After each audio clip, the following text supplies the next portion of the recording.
This is the DRS train. Hamilton to Ferrari, Newey to Aston Martin, Massa's lawsuit, and swearing bans. Fuck that. This is F1 2025. I'm Peter Brook. I'm joined by Ace Shield, Josh Revel, Nedzo's F1 Gridbox, Psychedelicon, and Yukari, and you're listening to the DRS Train podcast. So it wasn't that long ago, really, that we gathered, well, all of us and a few other people to do the review of 2024, I guess because we did that about a month late. But we're back in, we've got Rawseek again for the first time in a very long time. And it's, I guess I'll come to Con first, because we don't get you on very often. There's a lot to look forward to in 2025, isn't there? Lots of races to look forward to. Another 24 race calendar. That's a bit too long, in my opinion, but I mean, yes. Alpine, we're probably looking forward to a driver demotion there, so there's that. We're looking forward to Yuki and Hadjar having a match of who can have the more offensive team radios.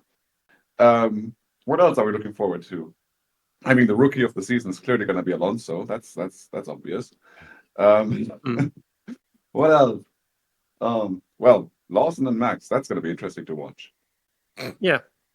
Well, I'm excited for the season. Other than the technical regs and Formula One management and the FIA being mostly terrible, there's a lot to look forward to, more so than any season than I can think of.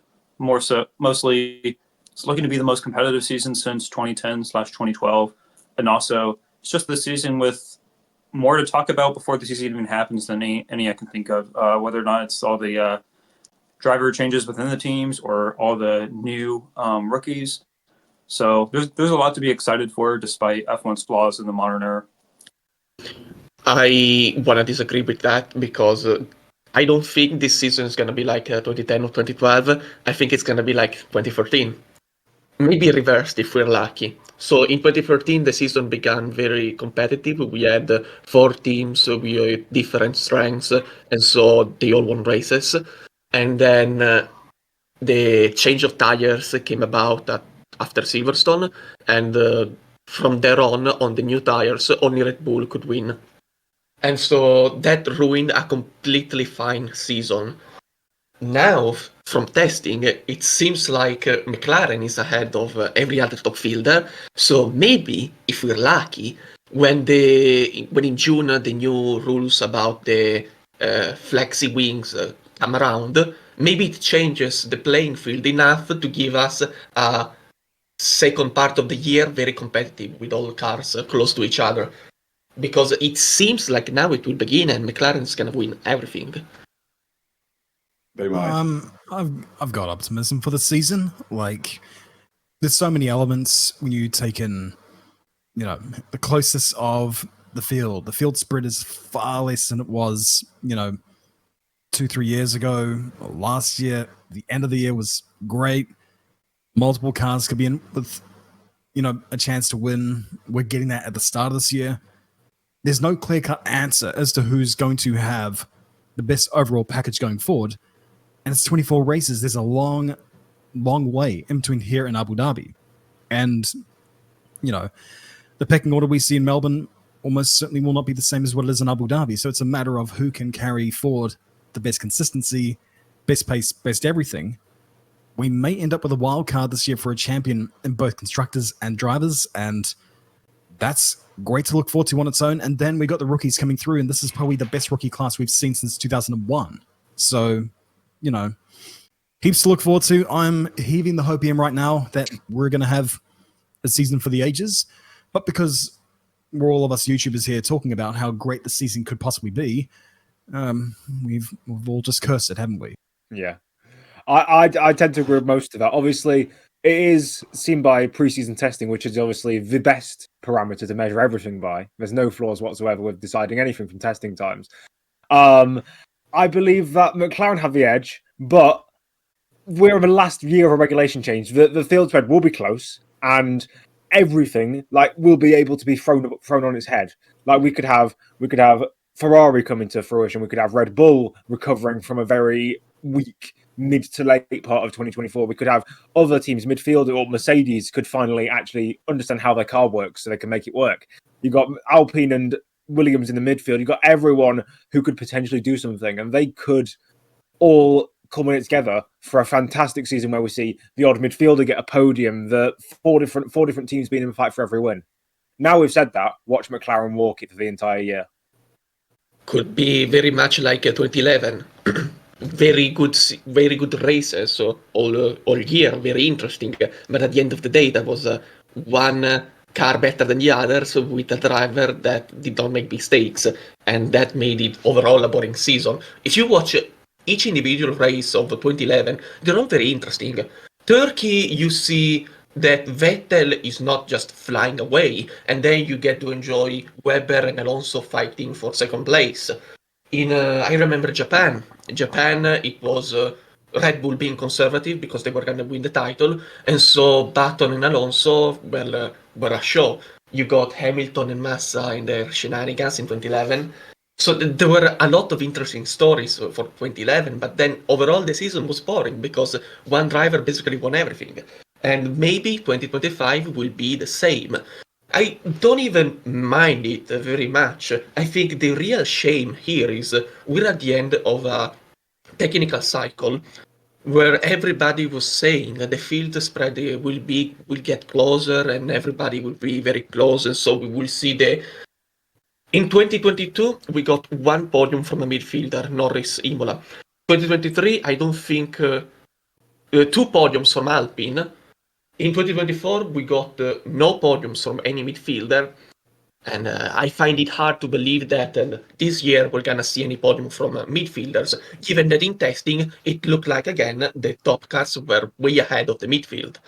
And that is the real shame, because if we had a very closer midfield, we would at least see stuff like 2012, where the midfielders mattered for the positions up ahead for the victories, for the podiums. And we're not going to see that as it appears to be from testing. And I know testing is to be taken lightly, but you see the difference between the top cars and the midfield from testing. Is there a chance for a Williams podium? They look reasonably strong in testing, and people are like, I've seen predictions that even think that Williams might beat out Red Bull by the end of the year, although I don't think that's going to happen, but that would be a huge step. But I've seen predictions like that, so that would be interesting. But they could shoot a podium here, and Alpine also looks strong. They have a good platform. They have a really good, like, if they develop the car properly, they might have a chance. We get another day like Brazil last year. Then anyone could win. Alpine could win. If they didn't screw up in Quali, Aston Martin might have win. If Tsunoda had done a better time, maybe AlphaTauri would have win. If Russell wasn't pitted, he would have win. If Norris were competent, he would have won. We have 6-7 different teams who could have won the race already. And if we get a crazy race, anybody could get a podium, fair enough. But when I'm not very hopeful about that. 24 races, a lot. Comparing this to 2011, if we're going to say, well, the races will be good, but the championship's just going to be fastest guy at the front, not making any mistakes, that's dependent on Norris not making mistakes, which we know is not going to happen. But yeah, I think, because we kind of lent into testing, maybe we should begin with McLaren as constructors champions. They're the only team where nothing has changed in their setup, really, because they've got the same drivers, the same technical director, and the same team principal. Whereas every other team, I think something has changed in that department. So they've got the continuity. I think in preseason testing, all the boffins worked out they might have a pace advantage of like 0.4 per lap, and it's like, well, in that case, you can forget about it. They're just going to run away with it. But if they've achieved that, despite having changed basically nothing on the car, then I guess fair dues to them, but we'll have to see. I think McLaren takes the constructors more so because teams 2 through 4 battle each other, and McLaren just kind of avoids all that. But I think the drivers is still up because, yeah, sure, Norris might even be better than last year, but he's still going to have to battle 5 to 7 drivers every weekend, and the field is close, and I don't think he's going to be able to do that every time. We'll see. I would say that this title battle, if there is one, basically just focuses on whether Norris and or Piastri, because we need to focus on him as well, actually do their job. Because if Norris keeps bottling titles, he's just going to turn into a Damon Hill 2.0 who couldn't win titles in the fastest car. 1994, 1995 come to mind. And I mean, Piastri this year will basically decide whether he becomes the next Webber or the next Alan Jones. So, not that Mark Webber is a bad driver. He deserved 2010. I'll always maintain that till the day I die. But yeah, it's just a case of if they have a car that's miles quicker than everyone else, we could see like a 2016 situation where neither driver is entirely great, but just do enough so that they don't get caught by the chasing pack. But if they are, let's say, 1 or 2 tenths up, or 1 or 2 tenths ahead of the guys behind, a guy like a Leclerc or a guy like a Verstappen can reel in that distance and start challenging a car that shouldn't deserve the title. Oh, that's just a Poundland 2016. So Norris and Piastri fighting for the title miles ahead of each other. Yeah. I mean, we're making a lot of assumptions here based on Delta from preseason testing, which, as we know, very reliable. As has been said before, we're never going to get, duped into thinking that any one particular team is going to be further ahead than the other. It's clear McLaren do have a good package. They should be in with a great chance of replicating the success. But I'll also maintain 24 races is a long way to go. Like, we know where 2024 started, and we sure as hell knew where it ended. And the only reason why McLaren didn't take the Drivers' Championship as well was because the concept of getting the whole shot was wholly alien to Lando Norris. So the question is, okay, who potentially has the package to do that? Do the McLaren from last year, and can they finish the job this year? There's also the matter of, like, if it's close enough, can teams pick points off of each other? Just there are a barrage of unknowns heading into the season where, in theory, by the halfway mark, you could end up throwing a blanket over the teams where who wins what round is dependent, on a round-to-round basis rather than just this whole sort of rhetoric we've become used to in the last, nearly 2 decades, where it's like, oh, well, the car that's fastest at the start of the year, they're just going to walk with the championship. I don't see that being the case this year. And I think there's a lot of unknowns that we're, going to discover along the way that's going to make this a great championship. What will make this a great championship is if McLaren screws up an upgrade. In that case, yes, the gates are open for a great championship. Just like last year, the Red Bull arrived at Imola with a new upgrade package, and they completely botched it. And so they had an advantage, and they no longer had it after Imola. And so if McLaren makes a mistake in their upgrades, I don't know. I do think they will bring one upgrade before the end of the year. I don't know when. But if they bring it and it fails, yes, then the championship is open again. And I very much hope for that. The point is, McLaren hasn't bought an upgrade since winter at the beginning of 2023. So that's 2 years ago. In 2023, in winter, they got the new wind tunnel, if any of you remembers. And basically, McLaren came to testing and said, this is the car we have now. We realized some time ago that the road we took for the development was wrong, and so we had to change it halfway through the winter, and so the car won't be ready until the start of the summer. And they came up to Austria, and they went from being a midfielder to being a car at the top of the field, fighting with Ferrari and Mercedes. So, and they never failed an upgrade since then. That's 2 years ago. Let's see. Love your optimism. I think because of how close the time delta is at the top of the grid, this season, relative to others, will definitely reward consistency. And you have to think of drivers with experience that would be favored towards consistency. I would say Max and hot take Hamilton, although he's at a new team. I think they'll do relatively well. Maybe Hamilton won't beat Leclerc, but I think overall they'll do better than people may think. As far as the dynamic for the season, I see it similar to being 2012, except a worse Vettel and Norris and a worse Ferrari 2012 and then Red Bull. What I mean by that is Norris just isn't Vettel, obviously. Who may have the fastest car that season, but he'll make more mistakes, be lower in the standings. But I think the Red Bull will do worse than the Ferrari 2012 because I see Max having a similar championship dynamic as to Alonso in 2012, but the Red Bull won't be as good for two reasons. Mostly because the big reason the Ferrari 2012 was good in 2012 was because it was very much more reliable, and every car is reliable now, so that won't be as much of a factor. And also, there's just more competitors at the top, I think, this season than 2012. Crazy to say. So I think Max will have a harder time challenging for the championship than Alonso did in 2012, and I think Norris will struggle more than Vettel did. That's an interesting comparison to make with 2012.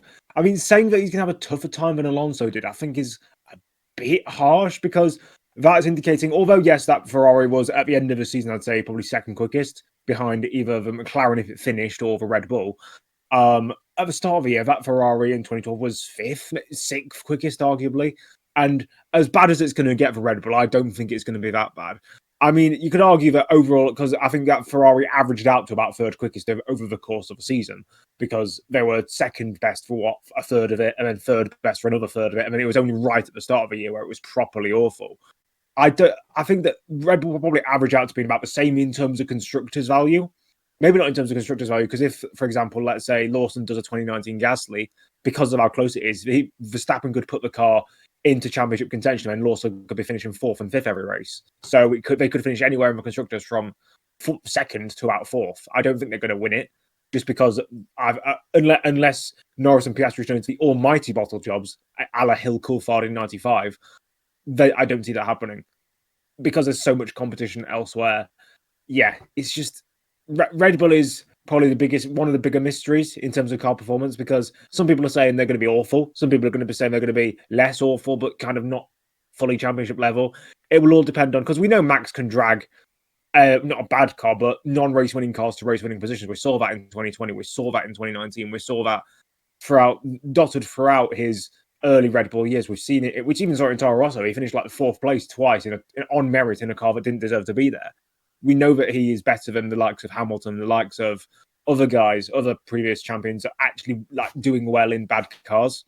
So, I mean, it's not, as I said, if he's one or two tenths away in terms of car performance, Max can make that up on Norris easily, because Norris might be only slightly slower, maybe a tenth or two slower per lap, but also the fact that Norris is the British Andrea de Cesaris, makes so many mistakes that are just so unnecessary because he has the mentality of, well, he doesn't have mentality. He's not smart enough to have a proper mentality. So, yeah.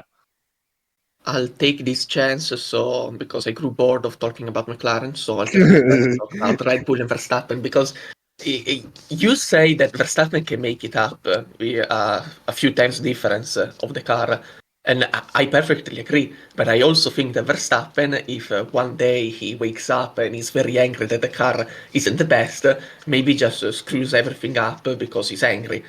So that will be also interesting to see. Does Verstappen not lose his marbles because he doesn't have the fastest car? I think that he might at the start, he might go full on Alonso mode and go, oh, this is horrible, team is against me and all that sort of stuff. But I think by the time, like the second, the third, the fourth race of the season, he'll be content with where he is.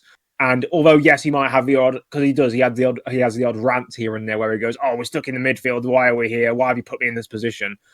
I think that he's a lot more, although he can be very emotionally volatile, overall he's a lot more emotionally stable in terms of how he lets it affect him than someone like Alonso, someone like Hamilton, who when they're not in a good situation, they moan or complain. And it's a hallmark amongst a lot of the champions. Obviously, guys like Schumacher, when they were in a bad car, they just got on it, dealt with it, and made it better. I think Max is more of that kind of driver because, although yes, he does complain, and it's no doubt that he does that, he's not as bad as guys who arguably were trying to make up for less talent, guys like Alonso and Hamilton, who weren't as really good as Max or good as Schumacher. So that's what I think.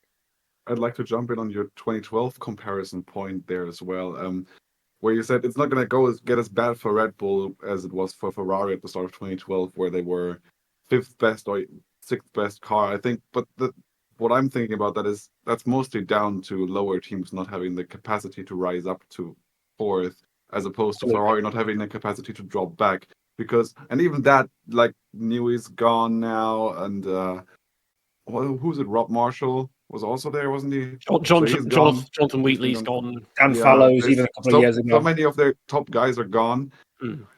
We might see a 2023 Aston Martin level drop from Red Bull, but the thing is, I just don't see any other team stepping up really to take that spot. I mean, I've said this before the episode. Williams are being touted as okay. They might be a Red Bull this year. I've seen some predictions like that, but they're Williams, their facilities. I mean, James Vowell said in 23 that their facilities wouldn't be up to modern team standards before 2028. So, I mean, they've made loads of progress, and with Sainz, they have the best development driver on the grid right now, and a really good driver in my opinion, top 3 on the grid in my view. But yeah, I don't think they're going to be able to make the step up to the 4th best team, because Red Bull, that's just a whole other level of machine operationally, and how well that all works together, even though it's falling apart. So yeah, I just don't think that any other team is capable of stepping up to the task of bringing Red Bull down in the constructors. But they may well completely lose touch to the top 3 teams this year. Absolutely. I would echo that point. No team really being able to take that position off of Red Bull, because even with their losses, I think they're still top 3, top 4 teams in terms, maybe top 4 because of all the big guys in terms of staff. Like they've lost a lot, but also the gulf is quite considerable. Like we've gone over days where guys like Pat Fry would stay at a low end Williams team. I think Harvey Postlethwaite went to Tyrrell, and then he went to BAR and stuff like that, or the pre BAR Honda project. Like there's a lot less chance of guys. I mean, Newey's gone to Aston Martin, and by the look of the kind of people trying to adjust for preseason testing, they're gauged to be the worst team on the grid in terms of performance, even worse than Sauber. I don't know how much that's true, but definitely towards the start of the year, I don't think Aston Martin are going to be any quicker than about 6th or 7th. You could argue that that's kind of Newey trying to bring a team up from the back, and I mean, he did that with Red Bull. It took him a few years. But yeah, it's just a case of, there's no one really there to take the place of Red Bull in that midfield pack. It's just like, although Red Bull have their internal scrapes, they still have a very good core. And I mean, the fact that Christian Horner and Helmut Marko are going at each other, and always have and always will be, because before Dietrich Mateschitz died, he was the glue that held that team together. And now he's not there. Christian and Helmut are both very arrogant, very self-centered people who want that for themselves. And I mean, if I was Red Bull, this is a completely different way. If I was Red Bull, I would have solved that issue when the whole Christian Horner stuff came out, fire him. And then you've got Helmut Marko, who knows what he's doing, and you've got other guys who have technical and race experience. Because Christian Horner was never the bearer of the success of Red Bull. It was always Newey. It was always the guys around him. Same as Toto Wolff and Mercedes. It's the guys around you who properly work the innards of that team.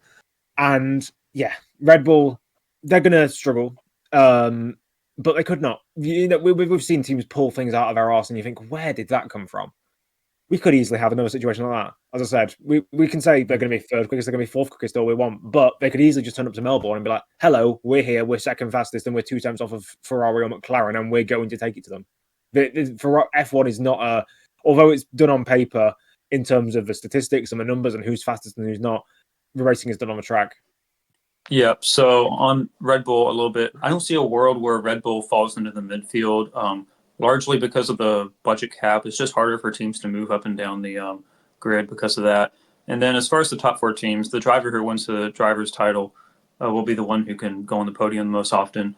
The gap between the cars is a small factor, but it's mostly going to be consistency. Because of that, McLaren should probably sign Prost and Keke Rosberg again. But anyway. Well, Max did. Oh, Peter. Well, Max did recently say he's not expecting to win in Australia, so I guess he's lowered his expectations a bit. I think like last year we saw him getting rattled at various races. I mean, that was a bit different because he'd started the year basically the same way as 2023, and there was this sudden drop off.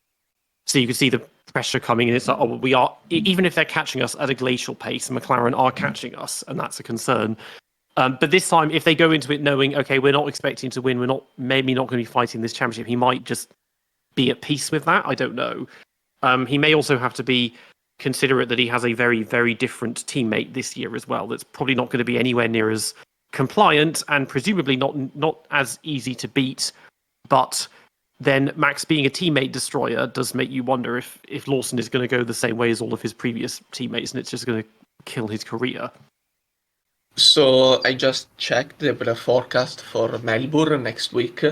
It says on Sunday it will rain, and right now the 7-day reliability of weather forecast is 80%. So there's a good chance it will rain on Sunday. It's currently shitting it down in eastern Australia, apparently, like typhoon or something, cyclone or whatever. So maybe that'll hang around. As far as the kind of season Max is going to have and Max's mentality, he's battle hardened with multiple title battles at this point. He knows every single round counts, and I don't think he wants to get out of the season without a title. So I don't see a world where he doesn't give it everything every round. And I think he also knows that focusing on his teammate is just going to be a complete waste of time for him. So I think he's just going to be eyes on the prize every round and try to maximize his performance. And most importantly, stay out of trouble with the other top 3 teams. I don't think, going back to that point of, someone made the point about Lawson being a lot less compromising and a lot less hopeless than Perez, you could argue. Even then, Lawson is a great little driver, and he can shift a wheel in pretty much whatever he does. But he's not Max Verstappen, and I don't think there's any doubt as to who's going to perform quite considerably better in that team. I don't necessarily think Red Bull should just shift all their eggs in one basket and just go for the drivers / constructors and just focus on the points that Max can get, because that'd be stupid. But I think that Max, like even if they were to focus on both drivers or give Lawson a bit more help, I think that Max would easily be able to make a couple attempts on him. So that shouldn't be an issue. But yeah, Red Bull are just going to be an interesting case this year. Do they do well? Do they do a 2022 Mercedes where they fell off and couldn't really get back up to it, or do they do what they did last year and just kind of, or a reverse of what they did last year? Do they build back up? Are they good enough to do that? I don't know. I don't think no one knows where they're going to end up by the end of this year. But by the start of it, I do think they are going to be lower down the order. What about Ferrari? What do you all think? That's a nice segue into Ferrari. I mean, you got Leclerc and Hamilton. They say they're the best lineup, possibly the best lineup in F1 history, and they're not even top 15, so they can shut up. To be frankly honest, best lineup in F1 history is Prost and Lauda, or Clark and Graham Hill, or Prost and Senna, and it's not even close. But yeah, I mean, this is again, Ferrari is going to be another interesting, or not interesting, because with Red Bull it's interesting what the team's going to do. With Ferrari, it's what the drivers are going to do, because Leclerc isn't going to accept being a number 2 driver. Hamilton isn't going to accept being a number 2 driver, and they're both highly competitive people. It's Leclerc's team, but you could argue that Lewis is coming in with a lot more hype, and he's going to want to have stuff molded around him because he just needs it. Lewis can't win when he's not in a favourable environment to him rather than his teammate, and even then he can struggle. We saw that against Button. We saw that against Rosberg. I think Leclerc's going to have the advantage just because, like, Charles Leclerc in 2024, arguably, almost inarguably, the second or third best qualifier on the grid. And nowadays in Formula 1, qualifying means so much. And considering, unless Lewis Hamilton decides he actually knows how to qualify, or that the 2025 Ferrari is better in those Saturday sessions, if Lewis keeps doing what he did last year, where he starts in 12th and then recovers to second with an amazing race drive, it's not really an amazing race drive if you started in an awful position and you did that on your own accord. That's the problem he's going to have, because Leclerc is a lot more of a complete package in terms of qualifying and race consistency. If Lewis wants to win his 8th, he's going to have to try and pull out a 2015-esque season from him, and I don't think he's got that in him. I think his 2024 was in amongst his 2022, in amongst his early 2009 in terms of raw pace, where he just didn't have it. And like, if he continues doing what he did last year, which is just farming wins with very, very lucky scenarios, he can't beat Leclerc. There's no way. Can you guys imagine just how many orders of magnitude more of a social meltdown we will have if we see what happened between Leclerc and Sainz last year happening between Leclerc and Hamilton this year? Oh, that Can would you be imagine how the socials will react if Leclerc, like he did in Baku, cuts Sainz off, cuts Hamilton off and tries to shove him into the wall?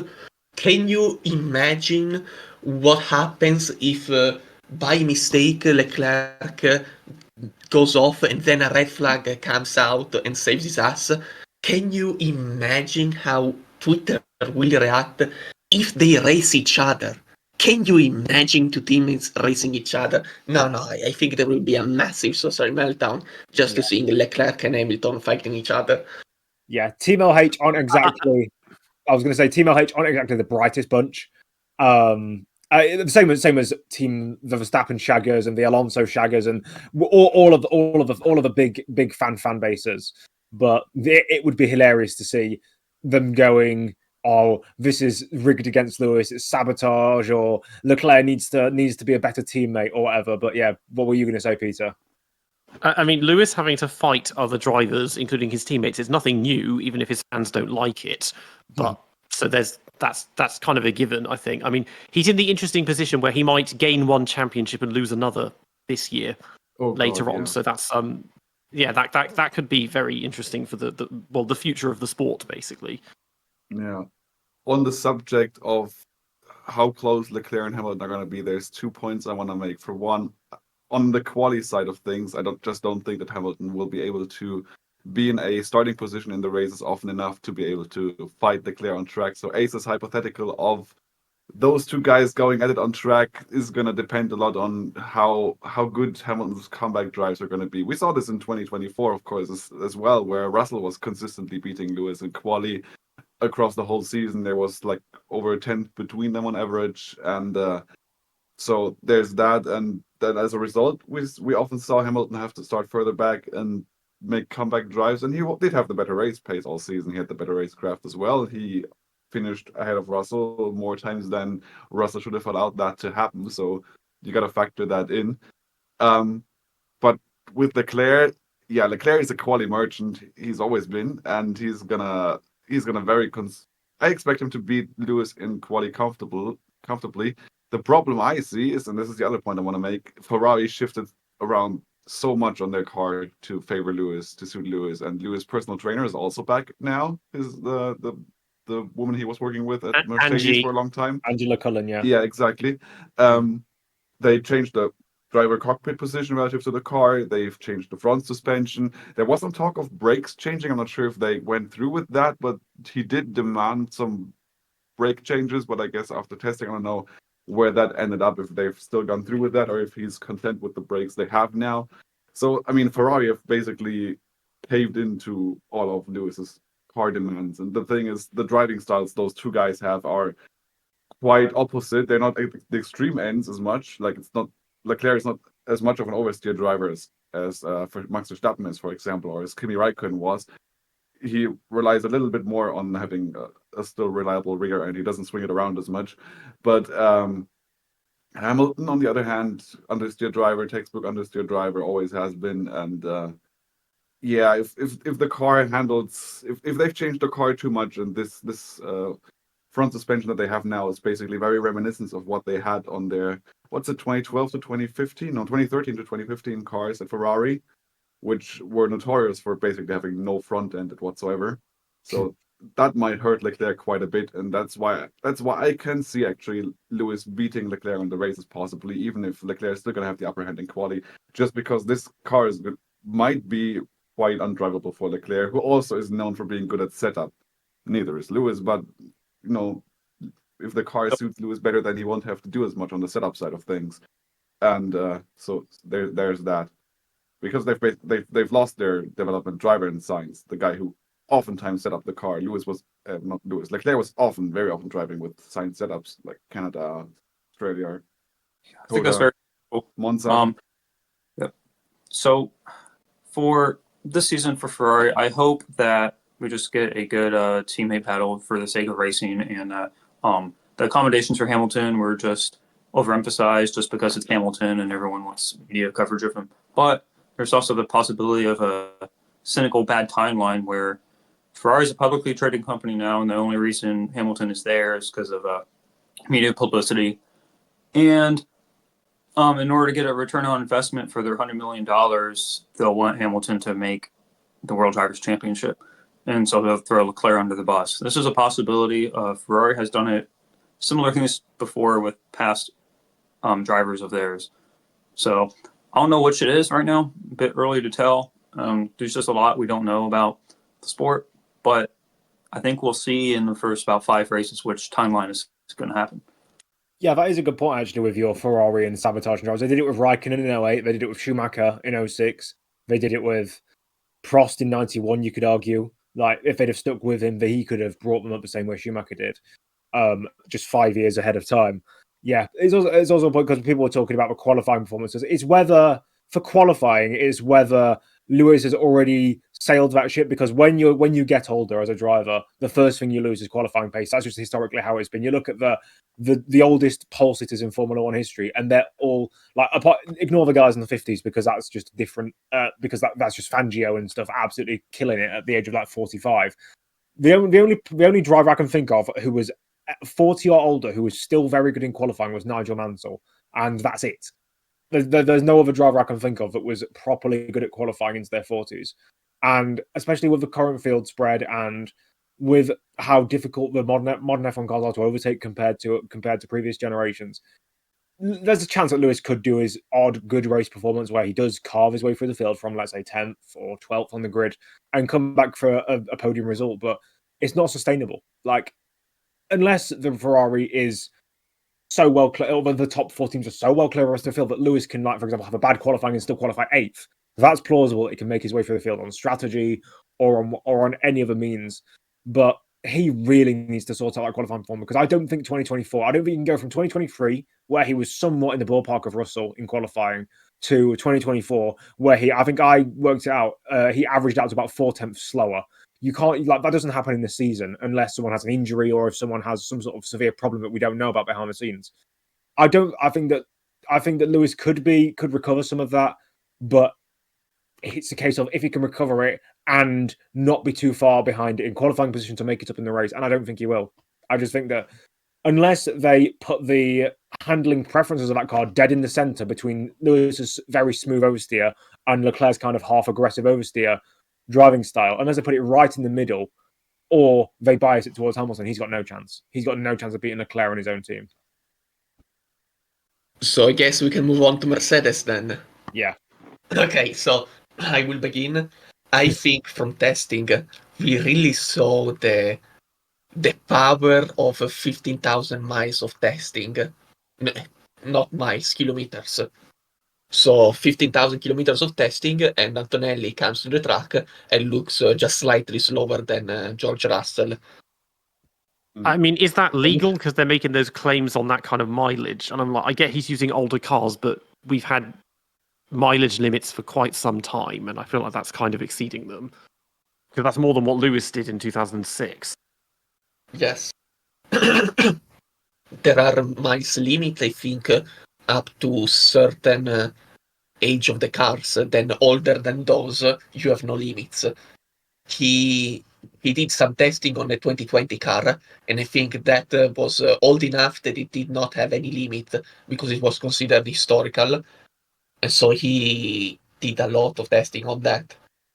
But that's not a ground effect car, so I don't know how much help that's going to be. It would be That's going to be a bit of a disappointment to go from literally the fastest car ever built to whatever they're coming up with this year. It doesn't look bad, the car this year. It looks either slightly worse or slightly better than Ferrari, which means Red Bull is going to be nearby. So the real question is if McLaren really is that far ahead of the other 3. Because if it isn't, then Mercedes is in a place that it might win races, just like last year.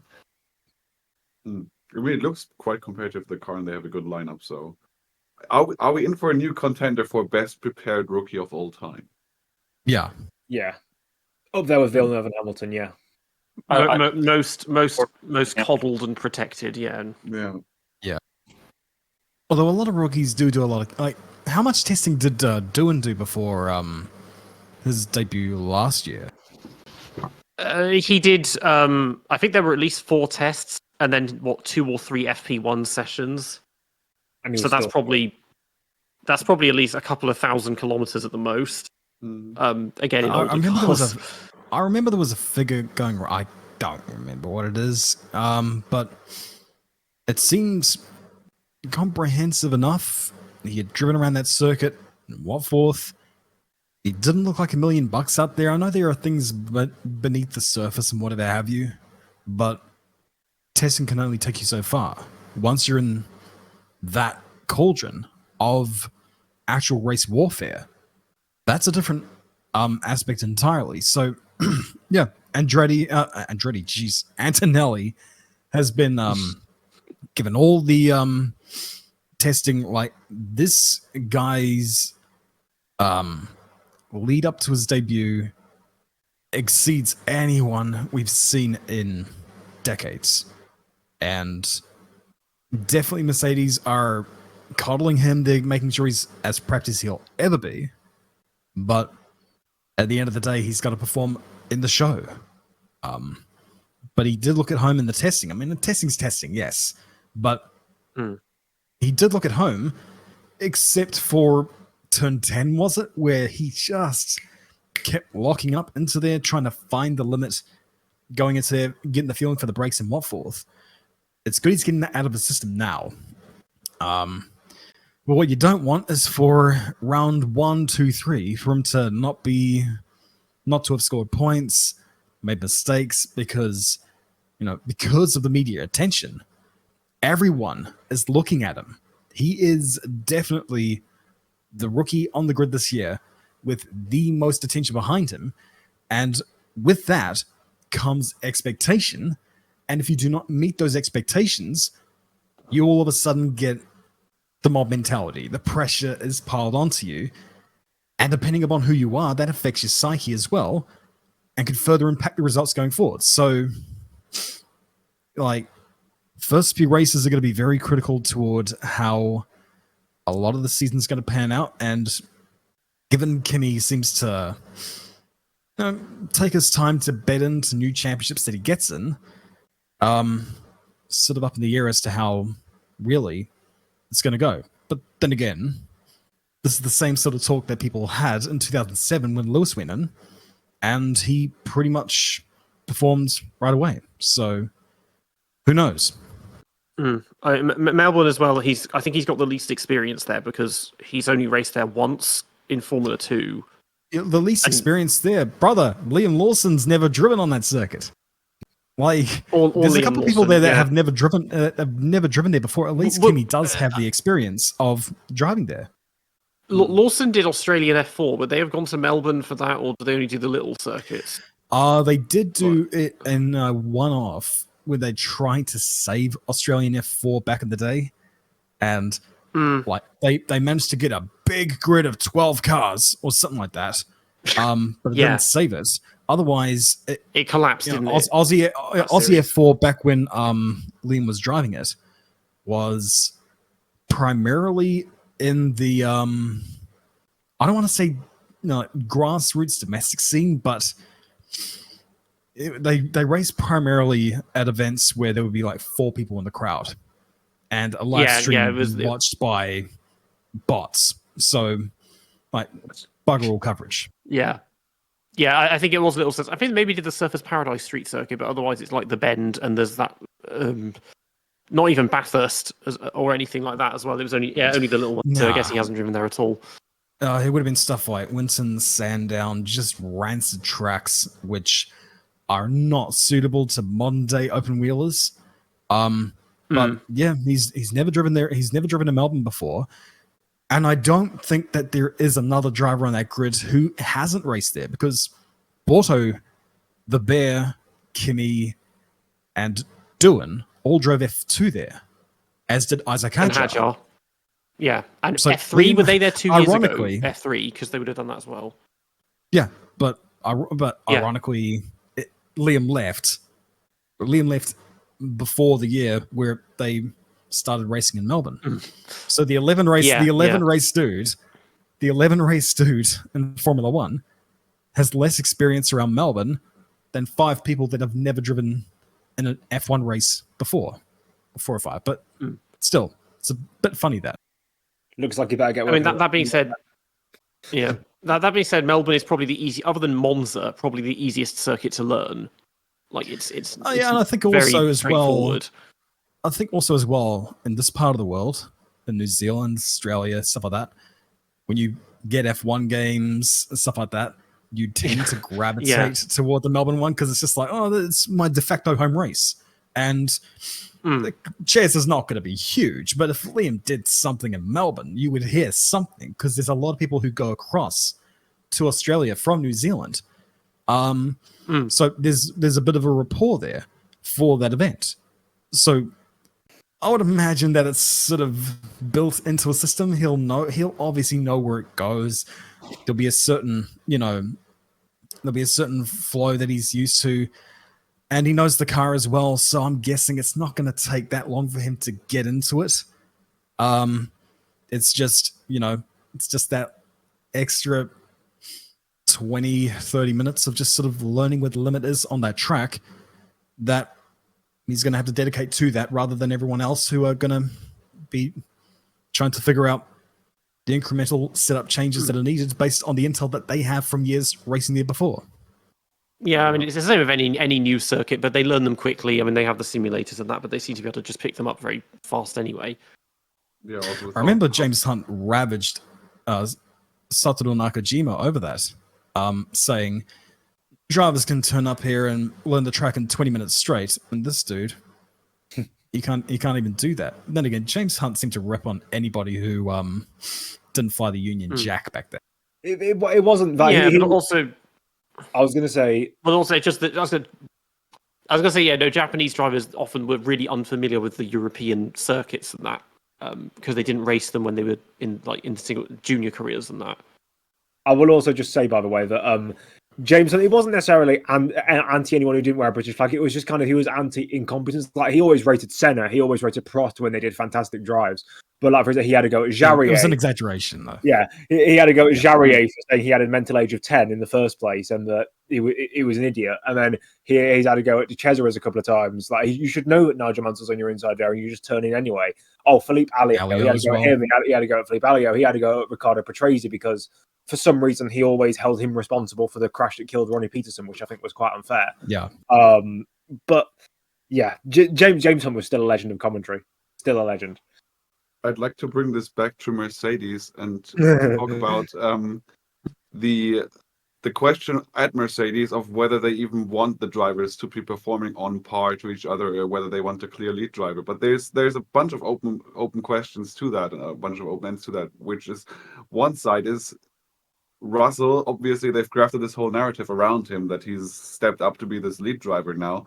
But we also know that Toto's still chasing Max Verstappen's signature.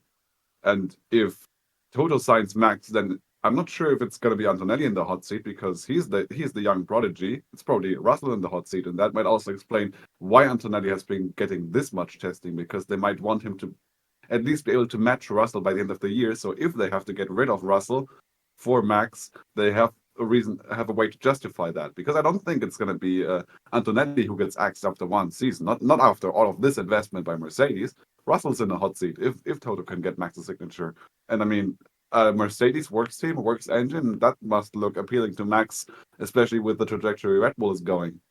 I mean, there's also the Aston option, but I mean, Aston don't look too promising right now, although they've built quite the team there. But I mean, they're not showing as much on track as of right now. So there's that.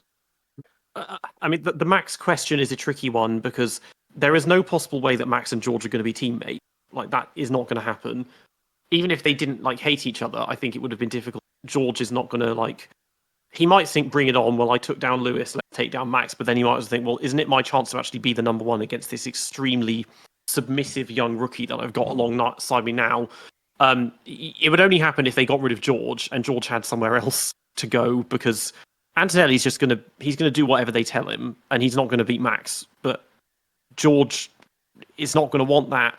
I don't think Max would even want that either. He'd probably think, "Oh, I just want an easy ride at this point." If Red Bull's going to shit, so yeah, not with George. I also Well, if go on, sorry. I was going to say, I also think that Max won't go to Aston, because the moment that Max goes to Aston, that takes because the reason why Lawrence Stroll is still in Formula One is because he wants his son to win a championship. And if Max Verstappen is at Aston Martin, Lawrence Stroll's not winning the championship. There's a chance he might be able to beat senile Alonso, but there's no chance he's beating Verstappen anyway under any circumstances with the most bias and the most like Ericsson style longbow finance bias and favoritism you could ever imagine. He's not beating Verstappen. It's just that he's happy. He doesn't want Verstappen, but he's happy to have basically the most uncompromising driver on history as Stroll's teammate. Yes, Like that doesn't really add up to me. I was saying, if Verstappen does go to Mercedes and they decide to ditch Russell for Verstappen, Russell has a very nice place in Cadillac where they need an experienced driver. True. And also, if Alpine sign Colapinto, then there might be an opening at Williams for Russell. If Sainz brings Williams back to the front midfield and Albon gets axed because he's being beaten by too much, then that could, we could see a return of Russell there. Russell back to Williams. Because they rate him at Williams. Yeah. I mean, he said it's like 3 years of his life wasted there, but maybe they'll convince him back. I don't know. I mean, it probably is just going to be a swap. If Verstappen goes to Mercedes, then Russell is going to Red Bull. Most likely scenario. If Red Bull says otherwise, then he has a chance at Cadillac. I mean, we were expecting a Lewis and Sainz swap, and that didn't happen. As far as Mercedes goes, I think people have not really thought about Mercedes winning the constructors much, but they have a pretty competitive package from what we can tell, and it'll really just be up to Russell and Andrea Antonelli whether or not they can capitalize on a good package and stay consistent. If Russell beats Antonelli, it's not like Antonelli will do horrible or anything. He won't do as good as like Villeneuve or Hamilton, I don't think, but he'll do fine, slightly worse than Russell probably. I think he'll adapt and overcome, even with some teething issues initially. Something that may happen to Mercedes, and also goes for the other top 4 teams. Our dynamic about this season is the upcoming technical regs. I think halfway point, 7 break in the season, if one of the top 4 teams realizes that they're probably not going to win the constructors or drivers, they're probably just going to stop development much and just focus on 2026. That could be Mercedes. It could be another team. We'll see. I will just... Isn't it Barcelona, the technical regs changing? I think so. What I will just say on the Antonelli point, because you mentioned Villeneuve and Hamilton, the one thing I will give Kimi is that, or the new Kimi, I'll say, the one thing I'll give him is that you look at the two guys, like we use Hamilton and Villeneuve as the kind of the prepared rookies. Villeneuve was a rookie, but he was coming from IndyCar, which was a competitive series, not much slower than Formula One, and it's sort of the same thing, just Americanized. So it's got loads of cheese and 8 bald eagles flying everywhere. And then you've got Lewis, who had like not only loads of testing, but he we've on this podcast divulged numerous times the advantages that he had for Bridgestone tires. I sound like Karen Smith, don't I? The Bridgestone tires, the just the overall McLaren bias that he had. Kimi doesn't have that, because although yes, Mercedes will be working to help him, they are not going to prioritize him over George, because that would just be stupid. Because George is much more experienced, and although yes, George would probably not need as much help, it's still stupid because he's probably the lead driver in terms of, especially at the start of the season. So I will give Antonelli that. He hasn't really got the same advantages that Villeneuve and Hamilton had before him because of testing, mileage, because of like we aren't coming into new regulation sets or regulations or stuff like that, and with the cars like Hamilton had, and he's not coming from he's coming from a feeder series, not a side-to-side series. He's not making a sideways step, he's making a forward step, and that's what would make Antonelli struggle more so than Villeneuve and Hamilton. But I still think he's got the minerals in him to win at least one race this season if the Mercedes is competitive enough to do so. If he wins at Monza, for example, the entire crowd would go absolutely apeshit. I agree with you. In Australia, he's either going to crash on the first lap or win the race. Like, one of those two. That's what will happen. The point with all this discussion is that last year about Formula 2, we said many we set many expectations. We said it's new cars, so even experienced drivers are starting from near zero, so the rookies are not as disadvantaged as they would be. And we said a lot of other stuff, very good field, that Prem is always good. Then Formula 2 season, and Prema sucked. The cars were widely different, even because they were new. And the issue with the engine was still present, and so we did not nearly get a Formula 2 season as good as we were expecting to. And now we can say a lot of good things, a lot of positive stuff about Antonelli's situation. It might just be the complete opposite. It might be that he flops this year because he's a rookie, and then next year, a completely new car, he flops again, and so we have 2 shitty years from a rookie with extremely high expectations. And so I said it once already. I think we really have to wait till 2027. Yeah, that first year of 2026 is going to be quite messy.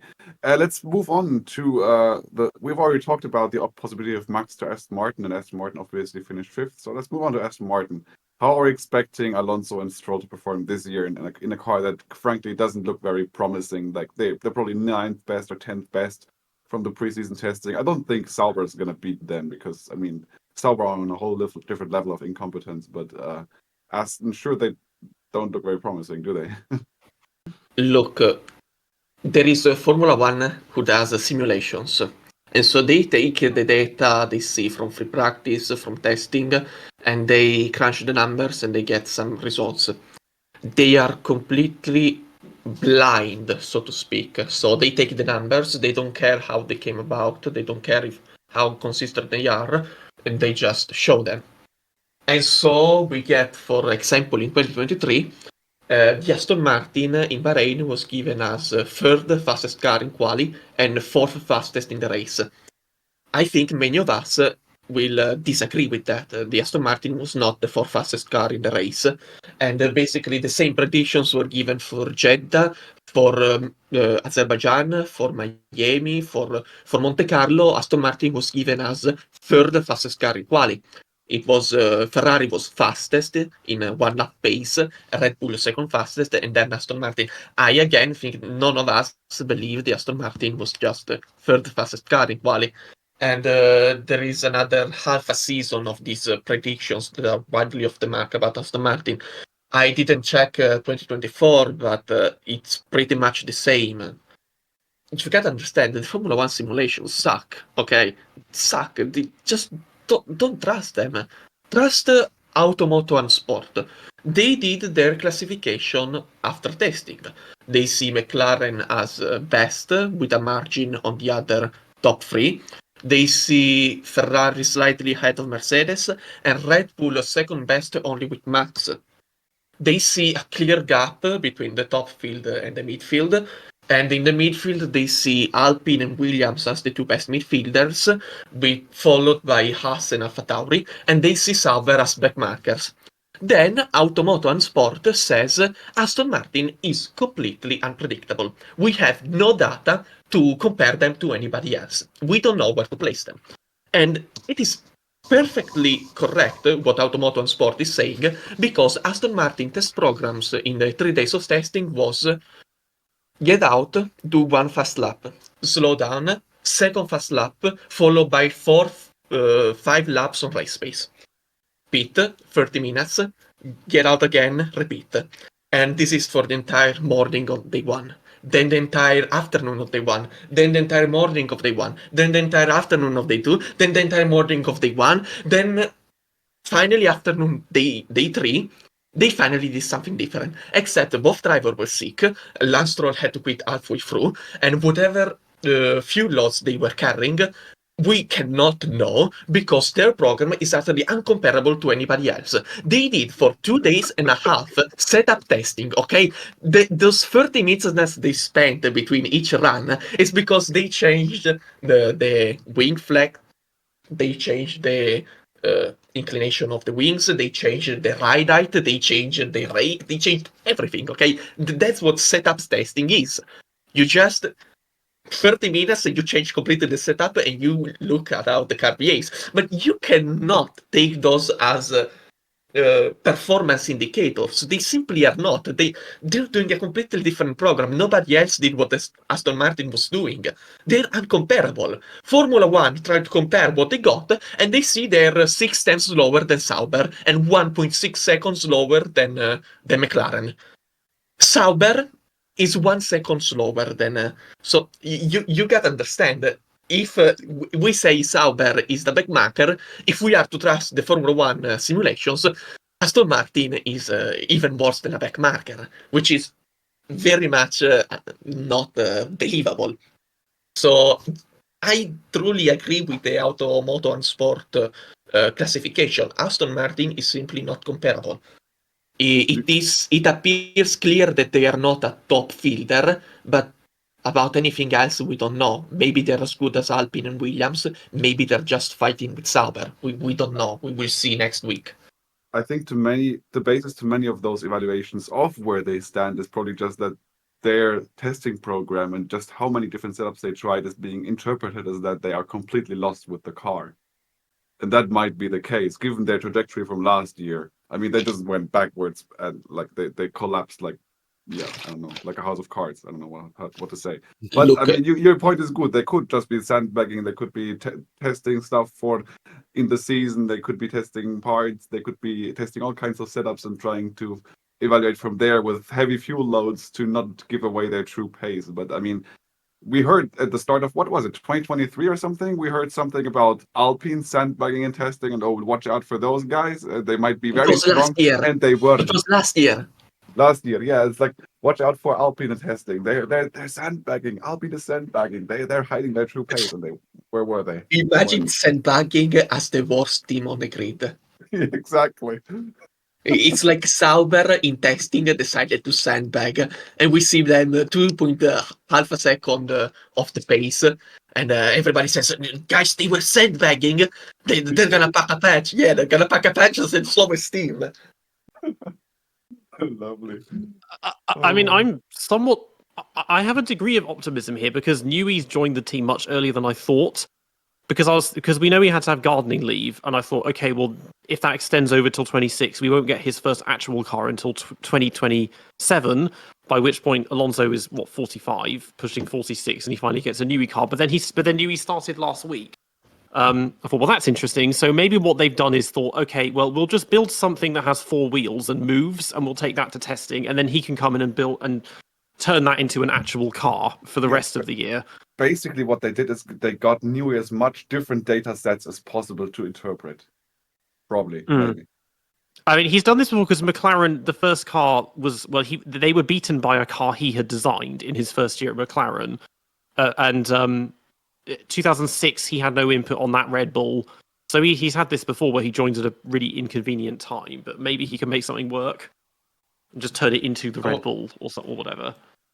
So I will report this only because some trustworthy news outlets reported it. That is motorsport.com. So they said the strategy at Aston Martin was to let Adrian Newey choose whether to work on the 2025 car or just switch full focus 2026. Adrian Newey has the choice. We don't know which it is. We know that Adrian Newey is taking this week and probably the next week, and I don't know how much time, but he will just familiarize with the team, with the people there, and so he's not starting straight away. And therefore, their new wind tunnel is still not online, so to speak. It's still in the calibration phase.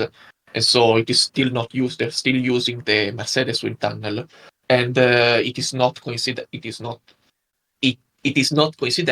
as it is wanted that the wind tunnel is still not ready. They want it to be ready when Adrian Newey is ready to work. And so they've been saving up the wind tunnel time.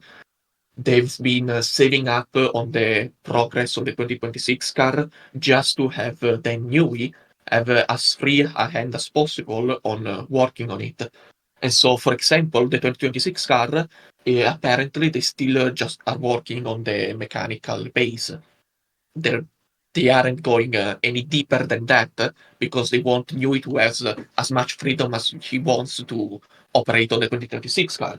About the 2025 car, they expect an upgrade for June, and so an upgrade takes 2 months to be made, and June is 2 months and a half from now. So Newey, if he wants to work on the 2025 car, has some time to familiarize, and then he starts to work on an upgrade package.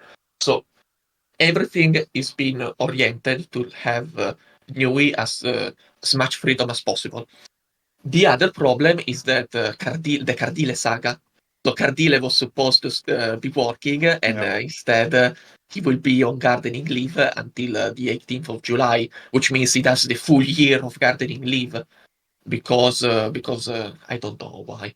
Probably either it was Ferrari getting back at Aston Martin for snatching Adrian Newey away, or it was Aston Martin misunderstanding the terms of the agreement they reached and breaking them, and so agreement no longer valid, and he has to do the full year of gardening leave. The car is. I don't know. We will see. I don't know how it will develop. You said they appear to be lost because they did so much setup testing. They've been lost since summer 2023. Yes, they are lost. It's nothing new. It's nothing surprising. Exactly. Right. So that's Aston. I don't think there's much point in talking about who of the two drivers is going to beat the other because it's quite obvious. So let's move on to Haas, shall we? Or Alpine, whatever you want, whatever you prefer. Alpine. Yeah. I guess. Briatore is back and he's cooking. He apparently owns Doohan, or that's how he phrased it in Drive to Survive, I think. It was just like, you are my slave, and you will submit to my every demand until we get rid of you in 3 races' time. Yeah. In reality, he's just his manager.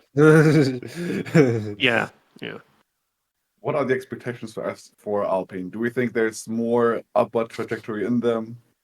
Are they The gonna improve expectations is a further? podium. Sorry? The expectations are getting a podium. Did you hear, Flavio? You have to get podiums, and then next year you fight consistently for podiums, and then 2027 you win.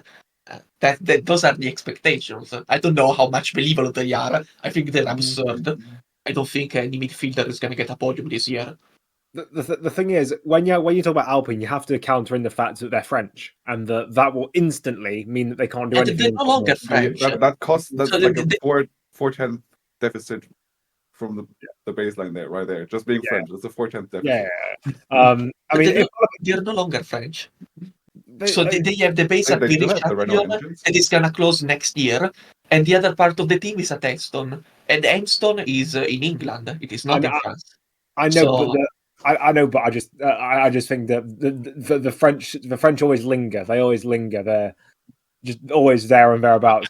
The only saving grace of Alpine just being a nondescript midfielder is Colapinto, because as soon as Colapinto does come on, because it's probably going to happen, you're going to have the entire F1 social media sphere is going to be filled with Argentine flags and Vamos for Franco, and that will be interesting to see. I hope that if he does come on, he starts beating Gasly the way he beat Albon, because at least, I mean, if that happens, then Albon will be like, it's not just me, I'm not bad, I promise. And if it doesn't happen, then his career is basically over. It will be entertaining to see what happens. I always maintain that Williams should have gone with Sainz and Colapinto, because then that would have basically, you take the entire Spanish-speaking market and you just concert it all in yourselves, because let's be honest, Alonso's going in a couple of years anyway. So I'm not sure if anyone else is familiar with the Spanish markets, but I don't think Alonso has as much of a stranglehold on the Spanish fan base as he once did, because there's Spanish speaking, because of Sainz, because of Colapinto. I think the entire of Latin America is now not watching Formula One, but the entire of the Latin American Formula One fans are now right behind Colapinto, whether it be Argentines, whether it be Chileans, whether it be Bolivians, for goodness sake. I think that Colapinto could be the saving grace for that team in terms of marketing, in terms of all sorts, like, because he also brings sponsorship money. I'm pretty sure he brought like 4 million in sponsorship to Williams. He could easily bring that same number to Alpine and more, because it's more time. Doohan is destined to fail because he's not an awful driver. He's just not Formula One caliber.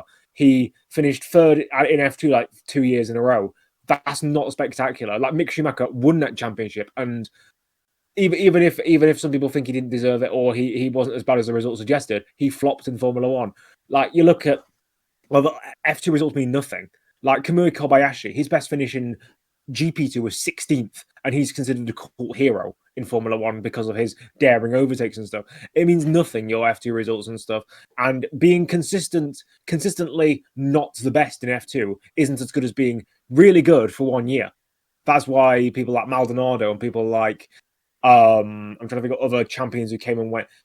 People who were good for 1 year in GP2 and Formula 2 tend to have better careers in Formula 1 than guys who were consistently decent in Formula 2 and GP2 because they've proven that they're better than everyone else, not that they can spend 8 years in the series and do kind of half decent. I certainly like Alpine's enthusiasm for future championships and everything, whether or not it's realistic or not. I think this season will be a good test for Gasly as far as driver team development goes. I think their focus really needs to be on the new set of regs because their ambition is to get podiums and winning. That's not happening in the current technical regs. So I think, like Aston, they just need to focus on the new regs and remain in the midfield, just not to piss off their sponsors for being last, because no team wants to be last. No sponsors want their logos in P19 and 20. If there is one thing that I know Flavio will do is to do the best short-term solution. So anybody remembers 2008? Renault started the year as a very bad car, and reasonably, since you started the year with a bad car, you're just gonna say, okay, let's put all the effort into 2009, since there's a new regulation set. And what did Flavio do? The exact opposite. He had to win a race that year, otherwise Renault was gonna back out of Formula One, and so he just poured all the effort into 2008, and he ended up cheating and winning 2 races, and then in 2009 the car completely sucked. The Renault was an atrocity, and so maybe he repeats the same thing this year. Maybe he has to show results to the Renault board, and so he has to put all the effort possible into 2025 and even compromising 2026. We will see. Maybe the Renault board, maybe Luca De Meo trust him enough to let him focus completely on 2026. I don't know. We will see. I mean, they keep saying it's a long-term project, but they're many people have already basically said that it looks like he's packaging the team for a sale and that it might just become high-tech soon because most of the Renault ties are being severed, and there was a mass exodus of employees at Alpine last year. Something like 300 people left, which Briatore said, if I remember correctly, what you said, is that those were all from the Renault parent company, and that what remains is now a core racing team solely focused on the F1 operation. And that a lot of that staff that left was just team bloat that wasn't really needed. So there's that could indicate a sale of the team if the parent company personnel has all left or been pulled out, and given that the Renault engine is no longer going to be there. So what's really realistically in it for Renault? Like selling Alpine cars? There's nothing French left once they lose the engine. I mean, again, it's not really a problem. Basically every team outside of Ferrari, RB, and Sauber is British. Let's be honest. And this, like the last actual, I mean, all the actually French teams we've ever had have all been garbage in one way or another. And with this, the situation just annoys me because it's like we know it's coming that Doohan is not going to last. He probably knows as well because that's all he was getting asked about during testing and during the livery launch event as well. And it's like, okay, so Sargent can last a year and a half and goes, but before he's done one race and we already know he's going to be gone after probably half a dozen. And it's like he's done, like, okay, he's not, like, look at his junior career. I'm not overwhelmed or underwhelmed, I'm just whelmed. Like, it's fine, it's harmless, it'll do, but you know, he's done the testing. They've given him nothing but praise for all of his simulator work, and he's doing everything by the book, and he should be rewarded for that. And yeah, Flav has come in and just turned all of that on its head. I was gonna say that it is kind of unfair since Prost GP was competitive for a while, and then I realized that there is nothing more French than taking something that works perfectly fine, move it to Paris, and ruining it. So, fair enough, Peter. You are correct. I mean, Paris What you just think was destroys incredible. everything it touches. Yeah. I mean, Ligier was decent for like it had good seasons like 1979, 1981. But after the late 70s, early 80s, they were just a bit shit. And all the rumors about not rumors, they were very stuff about how they got in with the French government and basically killed off all the other French teams, your La Russes and teams like that, just because they wanted all of the French government sponsorship money from all the companies, from all the cigarette companies and all the tech companies. How they literally just took sponsors from La Russe and stuff because the French government said, you're going to lose these sponsors. We're going to give them to the better team. I mean, Matra was pretty good, right? What do you say? What about Matra? They were good, right? Oh yeah, Matra. I forgot about them because they're so wrong. They were in F1 for about they were in F1 for about 5 minutes though. So. Yeah. I mean, No, we're gonna And like go that far back. the Gordini was half decent. yeah, I mean, going back to the 60s and 70s, that's when there were literally like 5 countries that built cars. It was like Britain, France, Germany, Italy, and Belgium, and that was it. Yeah. And also, Matra only got good when the British got involved, when Ken Tyrrell and Jackie Stewart basically took over the operation. And turned it into a British team, yeah. And then like Prost were only good in that 1 year when they were just cosplaying as Ligier. Yeah, because they had using one of their cars. Yeah, Alan Prost was terrible principal. Good drivers, and then they did those like Peugeot PS2 engines or whatever. That didn't work. Well, I'd definitely rather see Alpine get sold to be a better team than Alpine take some unsavory sponsors. That's for sure. Yeah. Maybe just become high tech, because again, high tech in European F3 they were a Mercedes backed team in there. So if they're going to become Alcedes, just make them high tech, and Oaks is there, even if he's just a puppet.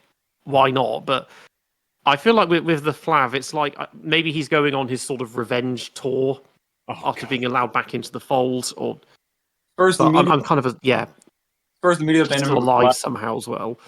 Flav is taking the spot where Gundersteiner was, except Flav is competent. So I like this dangerous combination, and I look forward to it. Even if he is a bit of a criminal, everyone needs it back. Just watch out in Singapore. He's pretty much. It's like bringing him back. It's like there's been. It's like. Well, that's the thing. It's like there's been a rip in the space-time continuum, and we've just brought someone back. It's like resurrecting a woolly mammoth or a dinosaur. It's like you're not supposed to be here. Why are you still here? Like it just doesn't compute at all. Imagine if Jean Todt re-emerged from wherever. And you can see this from the look on Doohan's face in that little chat that they had in DTS. He's completely unprepared for this. All the drivers are so coddled and media trained and so just sensitive that they're not prepared to deal with a driver like him. Driver, team boss like him. Yeah, just wait for 2027 or whatever when it goes to high tech and we have a driver line of Paul Aron and Nikita Mazepin because they're both ex high tech guys. And one of them's an Alpine Junior. What do you say? I was saying that Briatore makes Helmut Marko look like a lovely guy in terms of team management. Well, George's ex high tech, so maybe he could go there if they're going to boot him from Mercedes. Oh God, George Russell to Alpine. That could happen. Yeah, sure, maybe. Should we move on to Haas? I think it's about time we moved on to Haas. Yeah. I mean, they're just kind of there. They have a new driver lineup. Bringing in Ocon is good. It kind of reminds me of like Riccardo Torreno, except without the fact that it's a works team, and without the fact that he's trying to become a number one driver in a kind of up and coming team, because Haas will never be up and coming. But I suppose Ayuka Matsuo has done some good things. It's just whether he can keep them up, because it was a good first season, good taking over from Steiner's sinking ship. There we go. Taking over from that, and I mean, we saw what Behrman's capable of last year. At his peak, he is a very adaptable, very consistent, and quite surprising package. But at his worst, he was error-prone-ish. But I think that considering all of what went on with Brazil was the main negative for Behrman's season.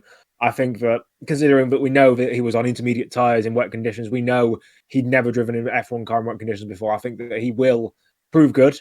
Whether he'll be good in the wet races is another thing or not. But in qualifying pace, I think he'll have it over Ocon. It's just whether he can learn his race management, because that's what he struggled with against Hulkenberg. Like in Baku, he was there or thereabouts, about 5 seconds, I think, behind Hulkenberg when Sainz and Perez's crash happened. He was the one who pounced on them on Hulkenberg going slowly through the debris, and he managed to get the point when Hulkenberg didn't. But yeah, I think that it's a good lineup. You've got a good combination of experience and youth. The only thing that could possibly go wrong is that Ocon quote unquote doesn't really work with his teammates. But then again, his teammates haven't exactly been the nicest or the most hospitable guys to work with either. Perez, Gasly, and people like that. So yeah, I hope they do well because we all know I'm a Bearman fan, but I don't think it's going to be necessarily an amazing season. I don't think there's going to be any heroic performances like we saw with Alpine in 2024, or like I don't think we're going to get any like podiums anywhere near. Maybe not even any top fives, but they're on the slight up, and it's like slowly just going up, and whether it actually does anything, we don't know. But with Andretti and Cadillac now confirmed to be coming in, they have a chance to instantly be usurped as that top American team because, as I said, they are American only in name and the base in North Carolina that they don't fucking use. So yeah. Haas there's always this weird testing program in every test session. Every winter testing, they go out and they do long runs. It's always long runs on whatever fuel load you can possibly imagine, whatever combination of fuel load and tire you can possibly imagine. They just do that all 3 days long. Then maybe they put one quali simulation in there. But anyway, Haas, I think, is pretty well set up because it is undeniable that the current lineup they have is an overall improvement on last year. So Berman did 2 races alongside Hulkenberg, and both sides he looked, both times he looked like he was a match to Nico. And I think we can all agree that Esteban Ocon is better than Kevin Magnussen. So that's your answer. So Haas starts with a better lineup. If they kept any of the strengths they had last year, then they're gonna be competitive. And the last point is the reason we don't consider right now after testing the Haas as good as the Alpine and Williams is because Alpine and Williams did many quali simulations on day 2 and day 3, and they put very respectable lap times in there. So we just put the Haas behind them. But technically speaking, what we saw last year at the very end was that some midfielder teams in quali looked competitive enough to worry the top fielders. We saw Gasly and Hulkenberg qualifying very well. Yeah, I think it was only Gasly and Hulkenberg that qualified very well and were threatening the top guys. And anyway, if this carried over from last year, then at least in quali, it doesn't look unreasonable to believe that Alpine and Williams can qualify somewhere amongst the top teams. Therefore, what I'm trying to get at is if Haas get the strengths of last year, which were not quali but race pace and tire management, then Haas might very well be the best midfield team, even considering a better lineup. So Haas, I think, is looking very promising. I said this in the season review, I think, last year. I'm not entirely convinced that the Haas lineup that we see now is an overall improvement over last year's because, for one, we already know that Hülkenberg and Magnussen actually had a great teammate dynamic. They worked really well together on track, and so they were team players, let's just say, which wasn't not unexpected from those two guys. So there's that. I'd also make a point that I don't personally rate the final form of Ocon we've seen above the final form of Magnussen we've seen. Like if we were looking across the careers here, Ocon is the stronger driver, but Magnussen finished last year in the form of his career, while Ocon had seen quite the significant slump, which could be down to him losing his seat, obviously, and checking out at the team, but so was Magnussen, and that could have made Magnussen, fueled him, let's just say. So, I don't know. I'm not entirely sure how they stack up. Behrman, I don't know really how Behrman's going to do, but I think from Ocon and Magnussen, that not switch, but that replacement of Magnussen, I think they've just replaced one over-aggressively defending moron who is a team player with another over-aggressively defending moron who isn't a team player. So, how is that going to go? I'm optimistic for Haas overall. past couple years, I think they've done everything they should be doing as a team. I think they have a good shot at being the best of the rest in the midfield.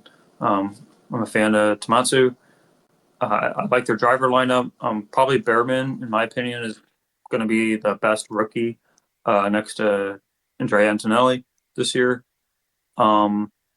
I think Haas in the future, their success entirely depends on whichever engine they have and how good that engine is. That's every team, by the way. But congratulations to Haas for winning the 2025 Livery Championship. Yeah. That's true, yes. I'll just say the only engine that Haas will ever have will be Ferrari until they stop taking Ferrari suspension and Ferrari gearboxes and all Ferrari parts they can come across. Is there a possibility of Toyota making an engine for them? Maybe, but I don't think it will. I think Toyota are dipping their toes in the water and saying, "Is this worth it?" And then, if Haas does have a typically Haas season where they fall to the back, they'll just be like, "Nah, fuck it," and just piss off. Because Toyota, unlike Honda, they have the same mentality of they're in, they're out, and they shake it all about, or they shake about £1 billion and do nothing with it in a Formula One project. So yeah, hybrid. Hybrid and electric engines are kind of on the rocks at the moment in terms of the car market. So, but then because there's talks that now that MBS is trying to save face by talking about bringing back V10s, that maybe they'll think, if we don't need to worry, the car market does, we can just have fun and build some bitchin' V10 engine with sustainable fuels, and we can come back to Formula 1 for that. I don't know. Well, we don't really know what Haas's sponsors really want. As far as Haas results, do they want to see positive 2026 development to invest more in the team? Do they want 2025 results? I lean probably towards they want more results, and so Haas really needs to focus on being best of the rest. Yeah. What's the next? Do we team? move over to? There's 3. I think it's Alpha Tauri. Yes, it's Alpha Tauri, Williams, and Sauber. Yeah. Alpha Tauri from testing, I have literally nothing to say. Okay, from testing, Alpha Tauri was completely anonymous. Performance-wise, testing-wise, nothing that stood out. But nice livery. Yes. Well, that's them. That this whole Toro Rosso thinks it's 2006 in a nutshell. Is the car is nothing, but the livery's amazing. There's nothing to say about the team or the car. Yeah, I also say about the driver lineup. You've got Yuki Tsunoda, who. He's overstayed his welcome in that team, but not because of his own doing. Like, he should have either been promoted to Red Bull or booted out of the team, because the only guy who stayed in F1 this long, arguably, was Jean-Eric Vergne, and even then, he had 3 seasons. Yuki, I think, had the most of any Red Bull junior. He needed to either be in a realistic situation, either have been gone or have gone to Red Bull. And they didn't that because Lawson has a higher potential performance ceiling. And then they've got Isaac Hadjar in the other seat, who we all know I absolutely adore from other podcasts. You'll know that. Obviously, I'm being sarcastic because he's. How can you have a mentality that everything is about you, and like Monaco last year in the F2? I can't remember if it was a sprint or the feature. I don't really care. But when he lost that win to Zach O'Sullivan, because it was a bit of a BS kind of lucky, fluky win, but the fact he was screaming on the not just unhappy, screaming on the radio, "No, this is not fair. Grow up." I'm sorry. I know he's young, and I know that they're passionate, but that's the difference between a guy like a Behrman or an Antonelli, who are quite reserved, quite kind, and quite calm, to a guy like Hadjar, who has all of the bite but no actual bark. Sorry, all the bark but no actual bite. He's like the Austin Hill of Formula One. No, none of you guys will get that because of the NASCAR reference, but he just shouts and complains and says, "I'm the victim, and I'm the victim. None of this is my fault." When actually, like for example, Abu Dhabi F2 last year, he could have won that championship on merit. He could have said, "Actually, no, what? I'm better than Gabriel Bortoleto," and he stalls it, and he retires. I don't think he'll necessarily have a bad Formula One career. I don't think all of his bad traits will necessarily carry over to Formula One, because you can't be a Formula One driver in nowadays and be that arrogant and be that rude. We saw it with Tsunoda in 2021, and ever since he has somewhat calmed down. But with Hadjar, I don't see him, unless he changes his attitude, becoming a fantastic Formula One driver, because you can have all the pace in the world, you can have all of the skill and the talent in the world, but we've seen with other Red Bull juniors, Dan Ticktum, that you can be the fastest person in the world. It doesn't matter if you portray yourself as an absolute dick on social media, on the radio, just everywhere. And that's what I see with Hadjar. For Tsunoda, he'll do decently, but that's it. He won't break ranks. And I think he'll be quietly dropped at the end of the season, either quietly dropped at the end of this season or quietly dropped at the end of next season, because there's no path for him into that main team. There's no path for him to go unless he goes sidestep to Aston Martin with the Honda connections. But even then, Alonso's going to stay and Stroll's going to stay. So where is he going to go? That's the only problem with Tsunoda. That team is just stagnant because they have nothing to compete for. They don't have any performance obligations because they're not a real team. They're just a subsidiary of Red Bull. They don't have any, like the drivers. Tsunoda has nowhere to go, and Hadjar, I don't think he's anything special. They might try and fund something into, but they're waiting. They're not focusing on Hadjar. They're waiting for Arvid Lindblad to hopefully cakewalk Formula 2 so they can then jump him in that seat. I think that Hadjar and Tsunoda will essentially be stepping stones for the next generation of a Red Bull program. Maybe Lindblad, trying to think of other guys. Pepe Martin, not really, but other Red Bull guys like your F3 guys who are coming through and might have some form of performance more than Tsunoda and Hadjar. As long as Hadjar doesn't have a long and successful Formula 1 career, that is all I will. That's all I'll hope for. It'll be like a hallelujah moment. Disabled people will start rising up from their wheelchairs, and rainbows will start flying over things, and leprechauns will start flying through the air. But nonetheless, that's rant over. I'll pass it over to someone else. Lindblad can finish last this season in F2, and he'd still be eligible for F1 because he's got the super license points. Yeah. He can get that super license now, so he doesn't need F2. And in fact, the fact that they sent him over to New Zealand for Frock, like they did, kind of suggests that maybe Marco is thinking of another one of his trademark musical chairs midway through the season marquee moments. As long as he's decent enough in Formula 2, where because obviously he's a rookie and he's coming up from Formula, as long as he's decent, like getting your podium and maybe a win or two before the mid part of the season, that I see that happening. I rate. I mean, I don't doubt that. Yeah. I do not see Lindblad getting last this season. Surely, no way that would happen.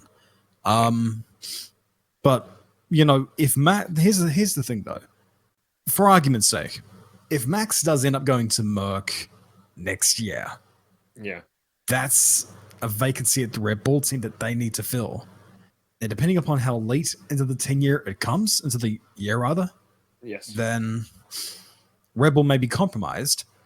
Other drivers that they'd want from the F1 grid, Lando, Pastry, whoever, they're already contractually obligated to their teams, and they may be like, "Oh, screw it, bring up either Yuki or Le Petit Prost, and whoever gets left behind acts as the mentor for Arvid." But with Isaac, he performs well to a point. Like, when he doesn't feel the pressure, he can really shine. But in Formula 1, like, up against Yuki and that Minardi, like, you're not going to feel all that pressure. But if he does go up to the Red Bull team, I don't care who's in it, and that other car beside you, you are basically being entrusted with getting at least podiums on a consistent basis. And if you're unable to do that, Red Bull have no bones about making it, known to you that you're underperforming. And Isaac, it appears, he likes to say, "Oh, it doesn't affect me." It's just like, well, if it doesn't affect you, then what the hell do you describe all these times where the pressure was ramped up that seemed to coincide with you dipping in performance? Like, that's the thing. Like, this year, he shouldn't have that much pressure on him. I can easily see him beating Yuki, which Yuki hasn't been beaten by a teammate since Gasly left. But then again, it all depends upon the pressure situation. But we also know Yuki ain't great at that either. So this bad scenario that Minardi have put themselves in now, and it's all self-inflicted, and it didn't need to happen. Whereas, 2 years ago, they could have had Yuki and Liam in that damn team instead of these knee-jerk reactions based on one-off performances that they saw, and they're like, "Oh, No, he looks good, and he's got a Dutch passport. So let's sign De Vries. Just mismanagement all across the board has led to this moment where you're putting one dude in the main team, and he may have a higher ceiling. We don't know, but we're gonna just guess with that. And I think it's been said enough times by everyone else how stupid it is. But in the here and now, I see Isaac Hadjar beating Yuki this year. He may get the next chance to go up a level.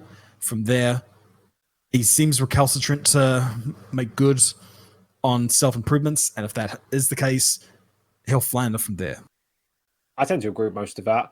Yuki is definitely the most benign of the teammates for all the rookies, obviously. If we're talking about like Kimi's up against George, who is quite egotistical. I don't think he'll be egotistical towards Kimi, but he's down that sort of path.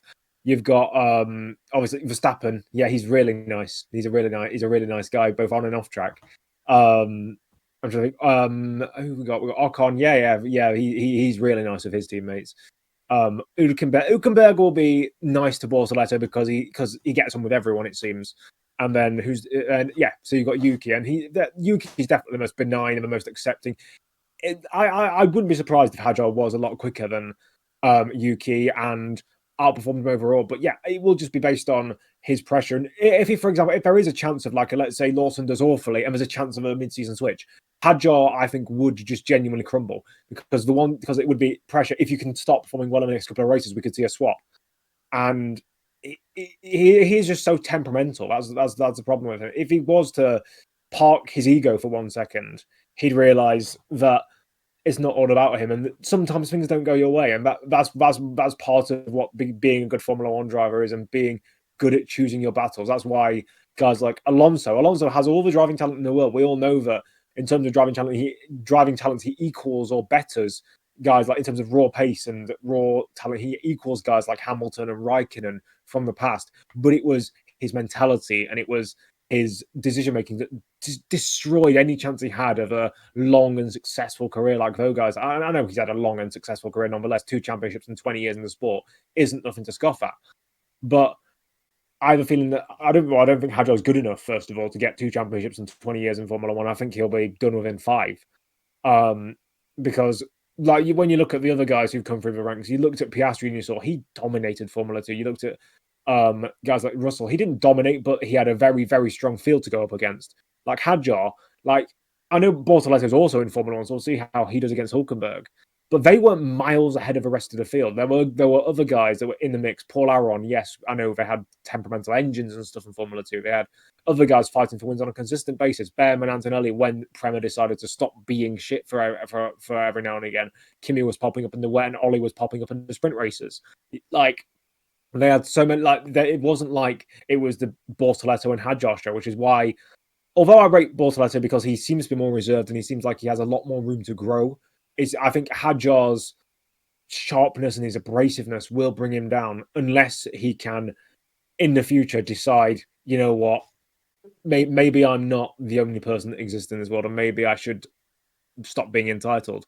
That's why I think if we're looking at the rookies and stuff like that, I think that Bortoletto is definitely the strongest one coming up from Formula 2 who hasn't done any Formula 1 races.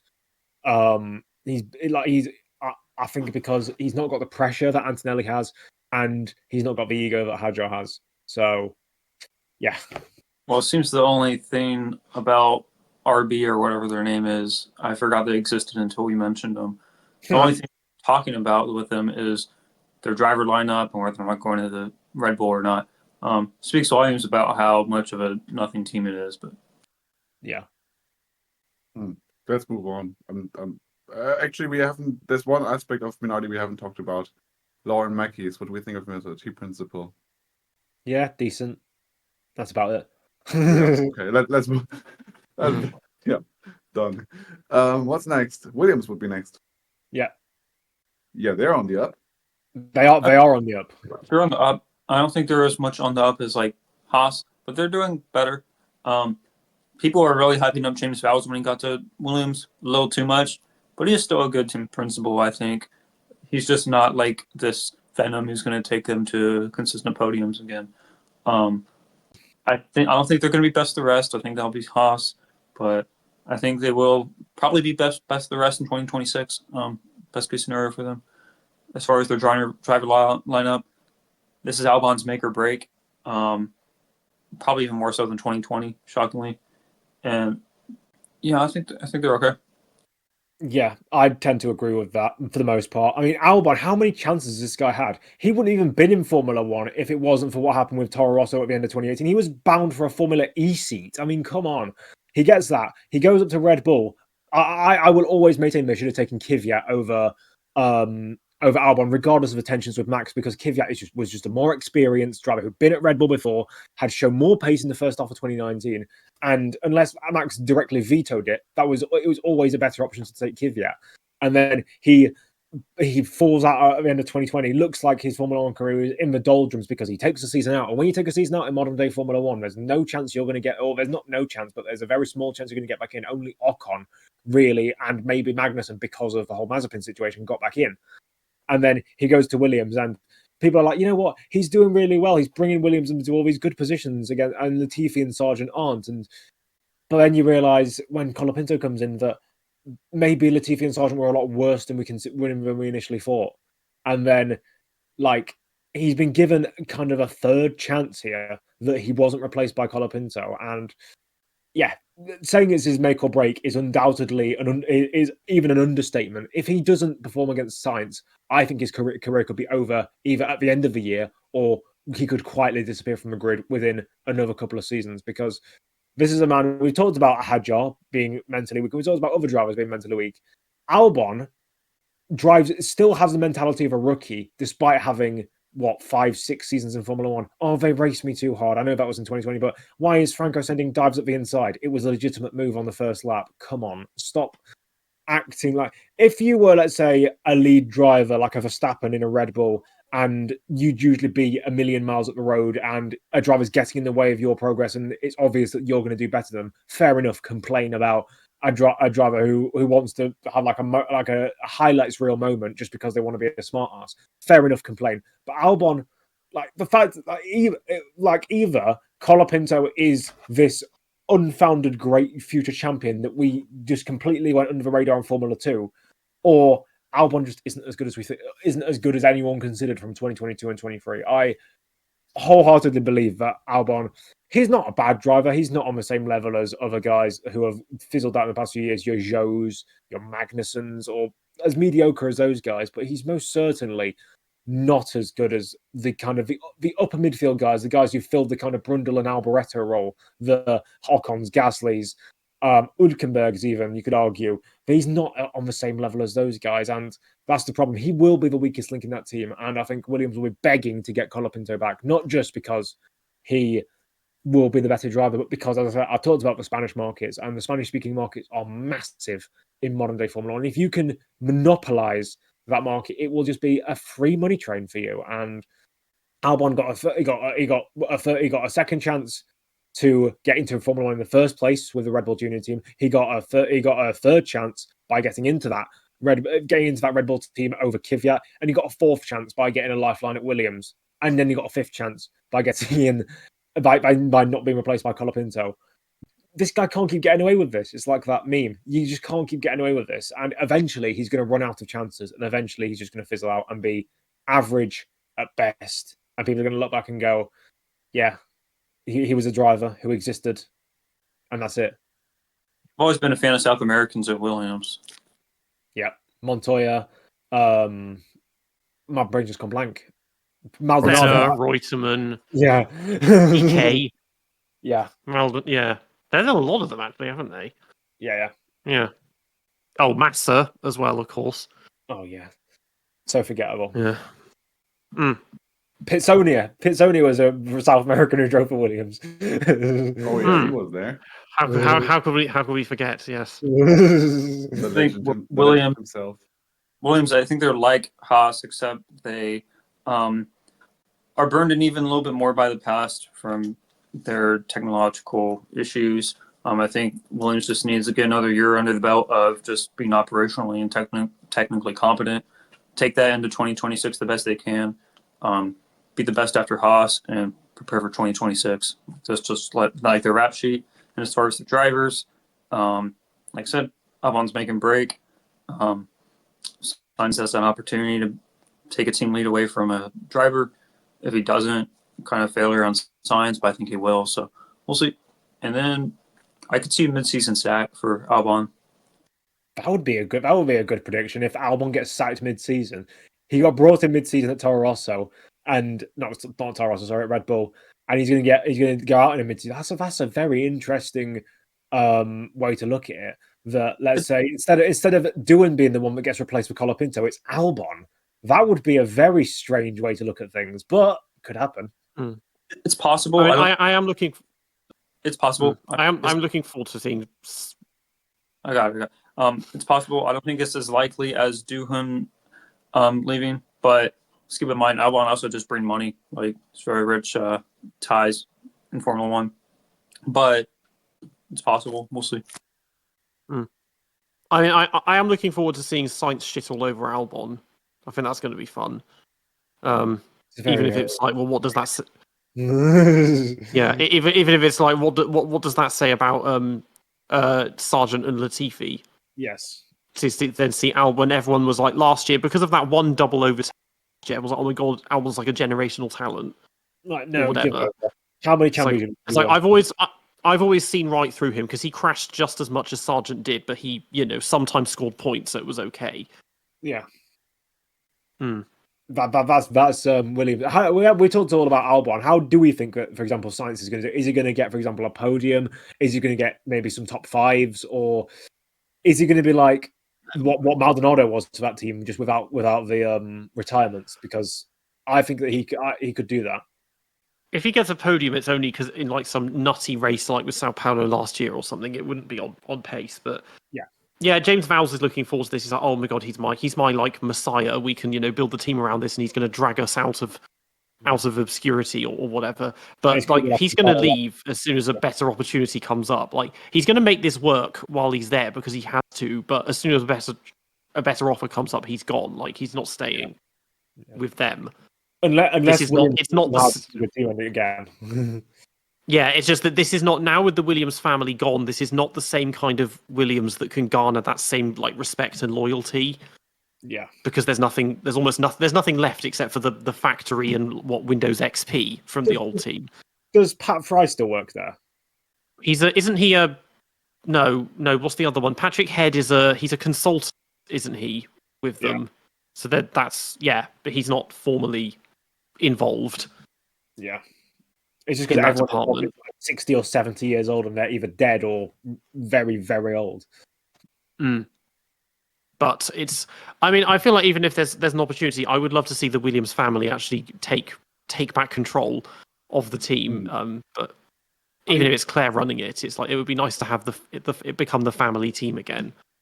Yeah, I suppose, but Claire, don't get me wrong, Claire wasn't as bad as people made out. There's a lot of people that pour a lot of hate on her as the worst team principal in Formula One history. She wasn't. She was working decently well with the funds and the money she had at her disposal because it was just not enough. But I don't think that's an avenue we can go down because Dorilton. I mean, they've brought Williams the one thing they need, which is money, and. Do they still own them? Because Jos Capito's gone. So is it still Dorilton? I think it's still Dorilton, but we just haven't heard anything really from them. Like we haven't heard their name in about 2-3 years. They just don't care. I guess it's like Gene Haas. He just doesn't care. I think anymore. So yes, to go off what was said, I think Dorilton did just do a £100 million capital raise back in end of October. So the team is still very much run by Dorilton. It's well funded. The question is, are they making the right decisions? And my opinion, I actually think I think the team has made a really good decision hiring Carlos Sainz. That was basically a steal, for lack of a better term. I'm amazed he wasn't signed by another team. But Williams have also made some big, it looks like they made some big gains, frankly, when you look at testing. It's always difficult to say. We all know testing is not really conclusive until the cars hit the track in FP1. We don't really know. But I think two things. when Sainz hit that fastest lap on day 2, I think that raised expectations. I think it made Williams more optimistic. And Williams changed some of their car this year. So I think they put a push rod rear suspension to deal with some of the rear instability that some of the drivers were complaining about last season. So if you look at it, it's similar to how Mercedes ran their car last year. So the team has made a step forward technically in terms of aerodynamics, in terms of suspension, in terms of drivers. So I actually think this team may well be a top 5, top 6 team when we come to Melbourne. I think Q3 is going to be a realistic target for them. And they just seem to have made the biggest improvements on the grid from any team. I truly believe that. And you put Sainz in there, that's a real benchmark for Alex Albon. He has no excuses now. Because Sainz is going to adapt and do a great job. So I'll stop there if anyone else has something to add on that. But Williams have been a great surprise to me in testing. I'm very much looking forward to Sainz having a good season. I've been hoping, I was hoping that the Mercedes swap was going to happen until very late, and then things started happening at Williams. And now I'm actually looking forward to a Williams season for the first time in forever, basically, because I've never liked that team for the last for however long. I've never been a fan of that team, and now. I mean, I don't rate Albon. He's a good tire manager. I'll give him that. He's very good at tire management. When he did that race-long medium stint, that was impressive. But Sainz is gonna take this team to the next level, hopefully. And I think that pretty much covers Williams. I think we've said it all. Let me just add one thing, Colin, if I may. Yes. If we were looking at telemetry from testing, it's clear that the car, the FW47, has good aero efficiency on the straights. Okay, in terms of straight line speed, drag, it's great in that area. But the car still lacks behind those top 3, even 4 cars in the mid and especially slow speed corners. So they haven't fully fixed it. I just think they've made a big jump. And to your point, Carlos Sainz is going to be in my opinion, the first true benchmark for Alex Albon. And the reason for that is when Albon was thrown into Red Bull, he got so many excuses from his fans. He had so many excuses made for him, like, oh, he's thrown in next to Max in the middle of the season. He's just a young kid. He doesn't know what he's doing. That's not indicative of Alex Albon. He's so much better than that. Okay. Because his teammates since then have been totally mediocre. But he hasn't had a benchmark since he left Red Bull, in my opinion. No, that's true. So this is big for Albon. If Sainz demolishes Alex, I don't, unless those Thai investors that back Alex keep him in F1, I don't see him really sticking around for too long. It's a big season for Alex. He really has to pull out the stops. On the subject of the car characteristics, I wanted to ask you in particular if you've paid attention during the test to the Alpine. Because last year, the Alpine was one of the cars with the most mechanical grip on the grid. So that car was, if you looked at Abu Dhabi or even Brazil, many of those races, the car didn't have an ounce of understeer. It was glued to the track. And is that still there? Because I haven't paid too close attention to Alpine, but I'd be very curious if you've paid attention. Is that still the fact that Alpine, that they have such a good mechanical grip? Well, first of all, it's really hard to tell in preseason testing. I need long, extended onboards to really judge that. From what I can see, Alpine had a smooth 3 days.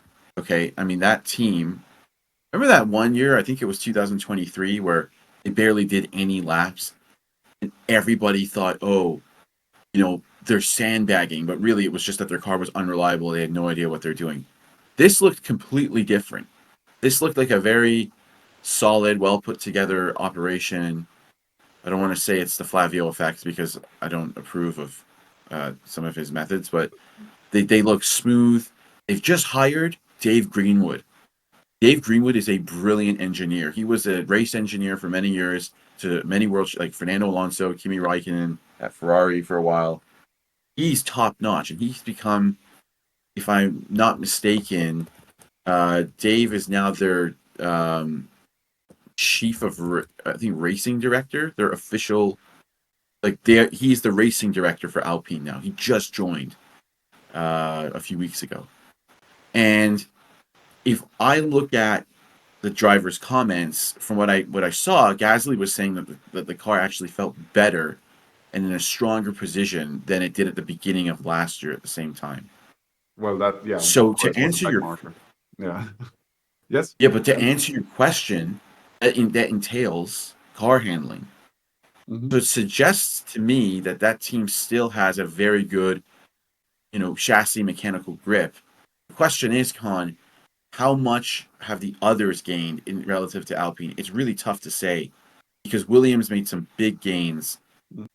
Pierre looked fast too, so it's tough to say. I mean, I'd like to think the car is better than last year. I think they'll still have good mechanical grip and good handling, but the real question is, did they make the same amount of gains as Williams did, for example? And I don't Given that think they're at the top 4 level. given that they're still using the Renault engine, of course, they actually have to make more gains. You could argue because they always have to make up for that engine deficit. So there's that Yeah. also as well. Anyway, we've already covered Alpine earlier on. I just wanted to ask that briefly, and we are pretty much done with Williams, which means it's time for Sauber, last but not least. Unless anyone else has anything to add to Williams, but I mean, we've pretty much said it all. So what are we expecting of Sauber? Some are putting them above Aston, but that's just because we don't have any clue where Aston are from what we've seen. They've ran so many different testing programs, as I said earlier. Aston are impossible to judge, but Sauber might still be dead last, and they don't look convincing, that car. The commentator said that the car does not look very stable, not very, let's say, confidence-inducing. Yeah. I'm happy to start unless somebody else has something to jump in first. Okay, so my view is this on pecking order and Sauber in general. I think Sauber are the worst team. Okay? I think they're worse than Aston Martin. Let me just say why quickly. So Aston Martin had a horrible test in terms of lap time and such. And also cumulative mileage was pathetic for Red Bull and Aston Martin. But if you look at the car that Aston put on the track and Alonso's comments, it was almost like he was downplaying everything. Like, this is just our 24 car with some new livery and stuff like that. He didn't seem too bothered. And frankly speaking, you got the feeling that the team was holding back a little bit.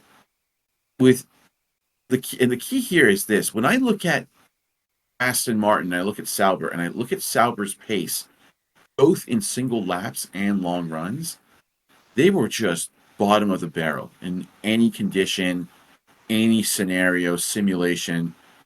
And basically, it also looks like the drivers were saying that there were some just poor initial feelings in the car. They also have 2 drivers that have never driven the Sauber in recent years.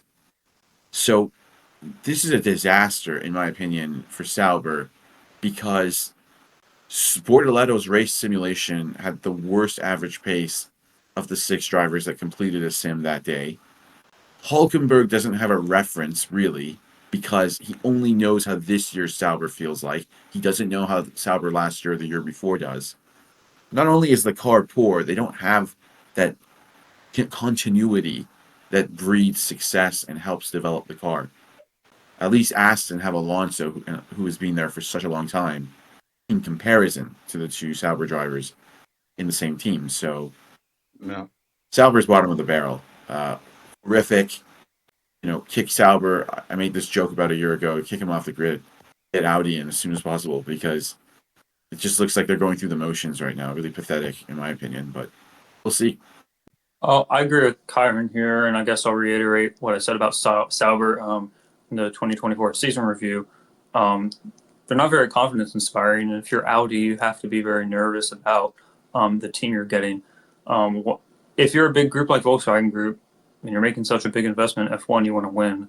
And when outside of like Braun GP and exceptional technical regs has a back marker, won races like the next season, never. I think Sauber's team principal is okay, but he needs to fire people They clearly don't have the talent, and they don't have the institutional knowledge to progress as a team. This is a team that last year, in the start of the season, struggled to change wheels. And that's just unacceptable. Every team can do that for decades on end. As far as their drivers, it'll be a litmus test on their technical development skills. And generally, there's not much outside of their dynamic. They just need to focus on car development and being their teammate. That's about it. I tend to agree with the most of that. Most people don't even know who the Sauber team principal is. I'm pretty sure it's Alessio Omlungni Bravi, isn't it? But he's the team representative or something. Yeah. So they don't have like a. They're so out there that they don't even have a team principal. yeah, Well, I hold will say on. on the, Hold on. Isn't it Mattia Bonato? He's the interim team principal. No, he's not the team principal, is he? He's He is. higher up than that, isn't he? No, he's the interim team principal, isn't it? I thought he was higher up because he's Isn't he- on the Volkswagen side, isn't he?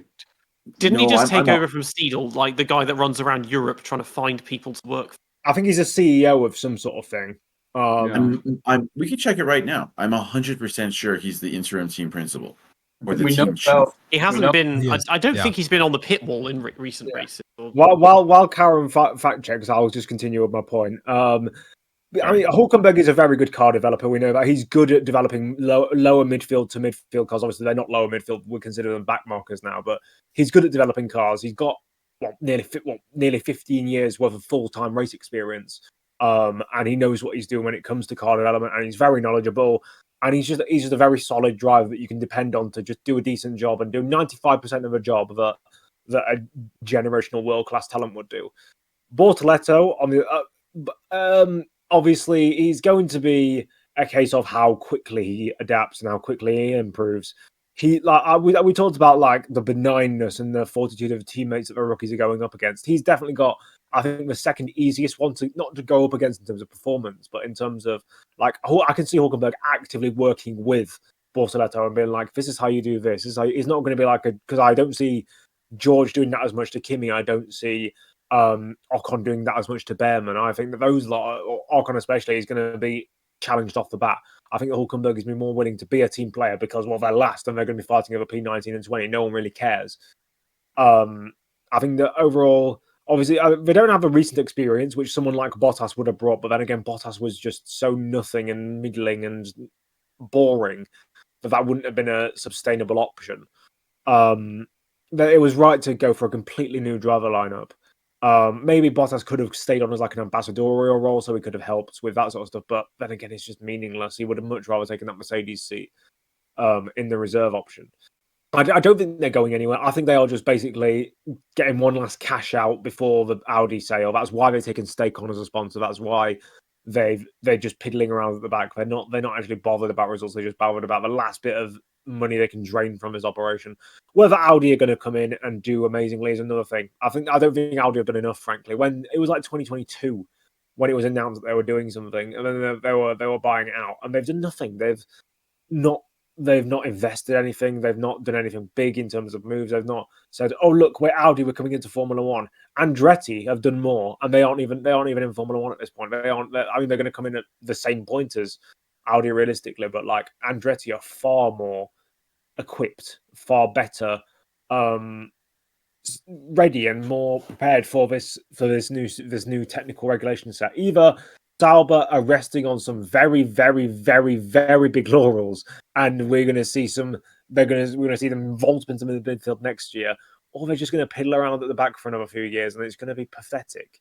Because Audi is a big name in motorsports, whether it be WEC, whether it be Rally, whether it be any form of series. They pretty much go in and they're quick instantly. But you can't do that in Formula One. I know that Casual F1 fan mentioned it on his podcast that for Audi always, when it comes to these projects, they come in and within 1 year they're either at the top or they have invested all what they need to get at the top. And unfortunately in Formula One, you can't even get from the bottom to the top in 5 years, never mind one. And that's where they're going to fall down. I think Audi have complacency. They think we are good everywhere else, so we're going to be good here. And that's not the case. That's not what's going to happen. We've seen so many other big operations, big works teams, Toyota, big team in other other series and billion dollar company. Loads of other teams have done just like Mercedes to begin with. They took over Brawn, but were a championship winning team, but they didn't realize that a championship winning team that has the 5th fastest car at the end of the season is not the same as a normal championship winning team. So, yeah, what Audi does, unless Audi are resting on some massive laurels that we don't know about, they're just going to be so mediocre, and I wouldn't be surprised to see them just give up after a couple of seasons because like fuck this. Our reputation is to be a fantastic brand and a great company that produces great cars and great motorsport teams, and we see people tailgating the back of any other car on the motorway at 4 inches away from the back bumper, and all Audi drivers are bell ends. But regardless of that, I do believe that, as I said, unless they are resting on something that we don't know about, unless Mattia Binotto is concocting the biggest, most fantastic plan in the world, they're just going to be nothing. And yeah, that's the longest anyone's ever spoken about Sauber in the last 5 years. Yeah, that's longer than any Sauber segment we did on the podcast last year. You probably add up all of the Sauber segments from the race reviews, and it's probably longer. So the big problem. Let me Sauber in, Con. Can I jump in to just correct the facts here about Binotto? So we know this is what happened, and it's good for my own personal edification. Binotto was announced as CEO, COO, and CTO of Sauber in August of 2024. However, he's also expected to be the interim team principal for Sauber for the first 2 races, Australia and China, before Jonathan Wheatley joins the team from Red Bull. So that's what's going down. So he is going to be the team principal for the first 2 races, and then Jonathan Wheatley, who was at Red Bull for so many years, will be team principal at Sauber. Okay. Yeah. So technically, you were correct with the team principal statement. No, I mean I was partially correct. He's not the official team principal for the whole season, just for the first 2 races. On the subject of Sauber, one of the big problems they have, and especially that Audi have for next year, well, mostly for next year, that is that they have such a split operation between the Volkswagen Audi base where they develop the engine and between Hinwil. And this is what Mattia Binotto said, that when he joined the team, there was confidence at Audi about the engine. We've heard good things from their camp. I mean, there were some dyno testing concerns expressed early last year, but that's been most of that has quieted down. They've been confident about the engine since. But they said that at Hinwil, everything was basically frozen. And when Audi come in, they're not going to be taking Hinwil offline. That's going to still continue. That's going to be the base of the team for the most part, unless they then start to shift it around. But it's a bit late to do that. They should have done that already if they were going to do that. And so how well those 2 bases are going to work together is going to be the problem, especially given that progress at Hinwil was frozen. I don't think that securing any of the prize money of 2025 is going to have much of an impact on that operation there. They need to take the time and get the team up to proper operational standards, like Mercedes did from 2010 to 2013, where they knew they were cooking for 2014, sorry, but they still didn't waste those years. They got the team up to an incredibly high operational standard, and that was paramount in them being able to perform once they had the large engine advantage that they had been working on. So there's that. Also, just the situation at Sauber, it just makes me feel terrible for Bortoleto. Like, this guy, even if he has a good season, is anyone gonna really know? Because Hülkenberg is new there. He's not a benchmark really, because he's gonna have to adapt just the same to that team and car and everything. And like a good race for Bortoleto might end up looking like P18. And who's gonna rate him off the back of that? So he's basically screwed from he's not as screwed as Doohan, but like it's not a competition for who can be the most screwed. Yeah, there's a couple of points I want to make about. You mentioned the multiple bases, and that's a good point because no team that I can think of has ever done well while having multiple bases or multiple different areas of focus in terms of like where they're based. Like Alpine with Viri and Enstone, Haas with North Carolina and Madrid and Banbury. Like there's not enough there, and you need to all have it all concentric in one place. And to your Bortoleto point, I mean, I would make the counterpoint of, I mean, Russell in Williams in 2019 was fighting over nothing and he still showed some sparkles of greatness. But then again, you could argue that because Russell was part of the Mercedes family, that he had a lot of people actively searching for those good moments, so they then have an excuse to promote him to the main team. You could argue that Bortoleto doesn't have any of those support systems. I mean, it's the balance of, because he was at McLaren, he could have easily stayed at McLaren and waited for either Norris or Piastri to leave, which probably not going to happen. So we decided to take the punt on a full-time Formula One seat. Whether he still has links to McLaren, I don't know. I know he has links to Alonso through his management company. So maybe there's a slight shot that if he just stays at Sauber for a couple of years, he could wait for Alonso to retire. And if they don't get Verstappen, Aston Martin, that is, then Bortoletto could go there. But I don't really. Yeah, it's just a difficult situation for everyone involved. I do still think that I don't necessarily agree with the point that Hulkenberg isn't a benchmark, because Hulkenberg still has, as I say, probably about 13, 14 seasons of full-time Formula One experience. He's been at Sauber before, even if it was 12 years ago. Hulkenberg has some things to adapt to, but when you have the level of experience, the level of knowledge that he has, that pretty much, I think he'll be within like one race weekend, he'll be up to pace. I think by race 2 in China, is it China or is it some other? I don't know where. Not the point. You get what I mean. I think that as long as Bortoletto is within the ballpark of Hulkenberg to start with, and by the end of the season beating him, we can say that he's a future good driver, because that's what Behrman did. Behrman beat him instantly, and he had more experience than Bortoletto because he had that one race weekend in Jeddah. So Bortoletto needs to basically come out the gates firing on all cylinders, and then we can work it out from there. But it's just a difficult situation to be, because when you're fighting for last and second to last, there's not really much to really consider. But when you've got Hulkenberg there, we don't know where Aston Martin's going to be, but if they are also in that back market pack, you could argue there's more to fight over there. But yeah, it's just a bit of a shit situation for Sauber, really. They're just a whole load of nothing and a whole lot of misery and a whole lot of back markerous. Yeah. I think we should look at these predictions and run through these quickly. Yeah, let's dive into our last segment. I mean, we just lost Josh, but yeah, he hasn't gotten a chance to comment on Sauber. I mean, he did nod a bit, so there's that. Lots of approval. There were like Yeah, 3 the teams nod in the of middle where he approval. didn't speak at all, but yeah. That's fair Yeah. enough. I think there were also a few teams where you barely said anything, but it doesn't really matter as much. So Yeah, I was Yukari like and swallowing my... Yeah. So Yukari and I, before we started this episode, we did a bit of brainstorming on a bunch of prediction categories that we could prompt the panel, which was at the time still predicted to be like 9 people, but now it's just the 5 of us, which should also mean that we'll be able to make it through a lot quicker, and it's going to be more concise, everything. So we have a bunch of it's in the producer notes, but I'm also going to just read it out as we go through them. And the first one would just be Crasher of the Year, or if you want to call it Wrecker of the Year. Who's going to have the most crashes? What are we expecting? Or the most expensive crashes, let's say. Not even the most crashes, just who's going to rack up the largest bill? My first instinct is Antonelli. Are we going to do a top 3 for these, by the way? So, like, you have a top 3. I mean, you don't have to, but you can, I suppose.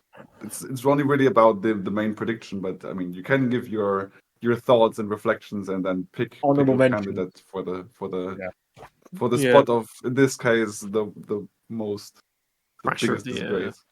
We cannot give the Mexican disgrace of the year award for once. Sorry. Stroll's going to have some big shunts. There'll be a couple of those, I'm sure. Probably Albon, because the car's undrivable, and now he's going to be frazzled by being annihilated by Sainz. Yeah. It's going to be either Doohan or Antonelli. And I'm going to go with Antonelli because he's going to be under pressure to perform right away in a fast car against a very fast teammate.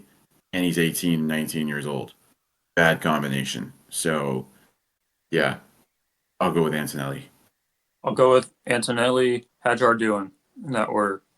I don't think Doohan is gonna have enough time in the sport to rack up large damage bills. I'm not counting Doohan. Yeah, Hadjar is a good one. Yeah, it's a good one. He'll crash once and get fired immediately. If you guys remember the start of the 2023 season, there were like over the first 4 races, Leclerc crashed in every other session. With the current changes to the car, he might go back to struggling and crashing quite a bit. So I'll actually throw Leclerc's name in there.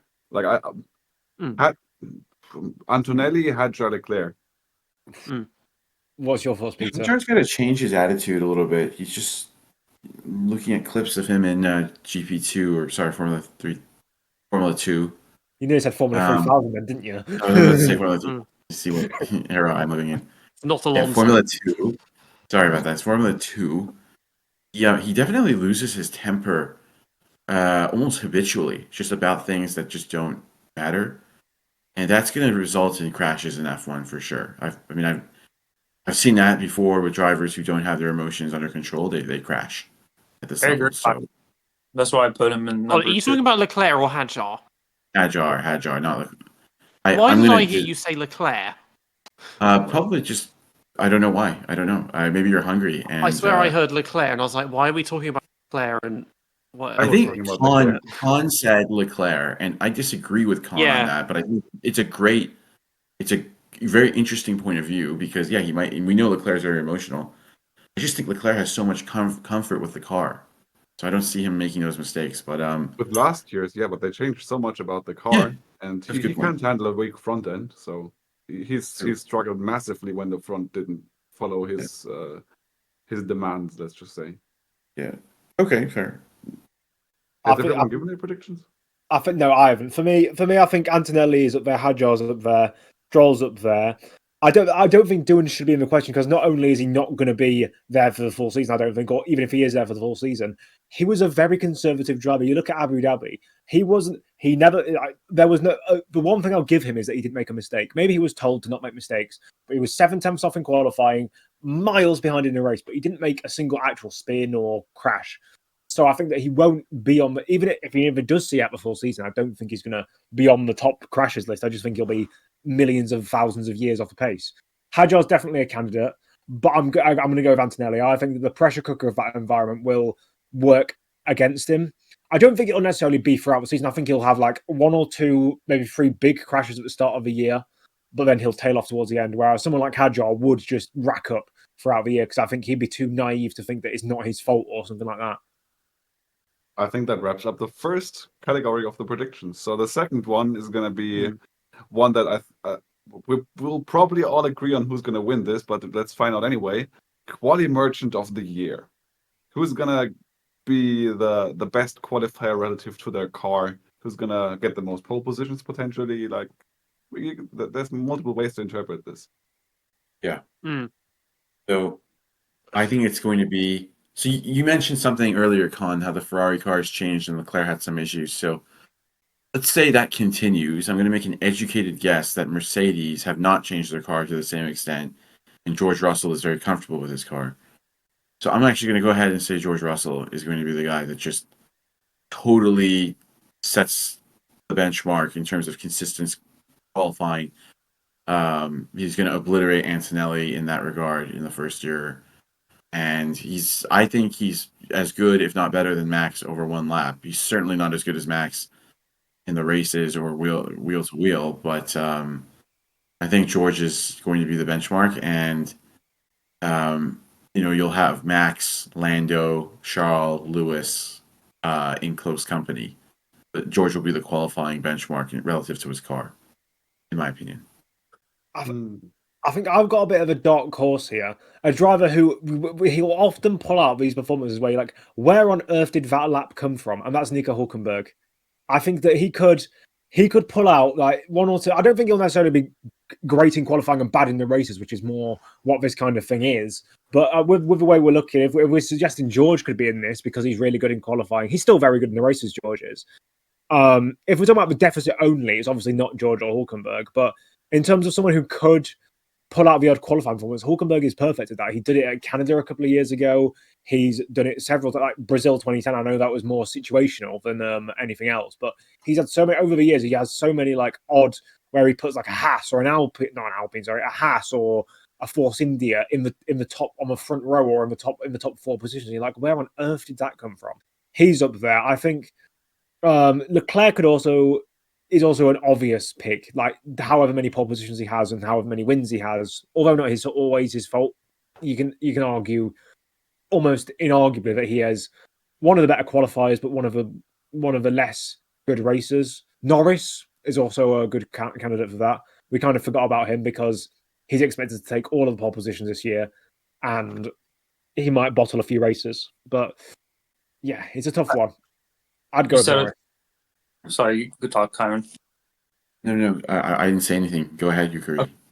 Yeah, I'll go with Norris. You said it, Nedzo. It's not even that he's like a outside better qualifier compared to his race pace, but he'll have the car to get the poles. It's just instead of like 2 or 3 drivers who could challenge him for wins this season, there's probably more like 5 or 6, and that's just going to be more problems for him relative to last year. And so he's just going to do disproportionately better in quali than races compared to every other driver. As far as actual talent, quali versus race, probably, honestly, Antonelli. He just doesn't. I don't think he has enough F1 wheel-to-wheel experience.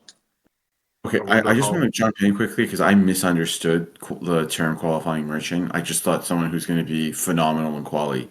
I didn't realize it's going to be like much better in quali than they are in the races.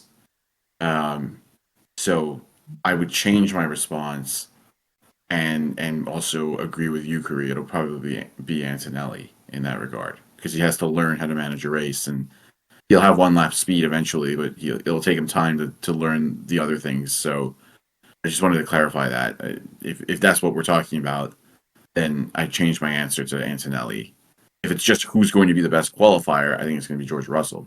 But if it's who's going to be the best qualifier, but then not as good in the races and not that great in the races even, then it's going to be Antonelli. Yeah, that's a common interpretation of what a quali merchant is basically someone whose main strength is the quali, and that's where they get all of the attention. But that can still apply to Russell because of his relative lack of racecraft. And he would be reviving his old title and reputation of Mr. Saturday. I mean, that was a big thing around him when Giovinazzi was also putting Q3s in a Sauber that was just as bad. But I mean, we're not here to talk about 2021, even though I'm still angry about how Giovinazzi didn't get the appreciation he deserved for that year, and I'm always gonna stand by that.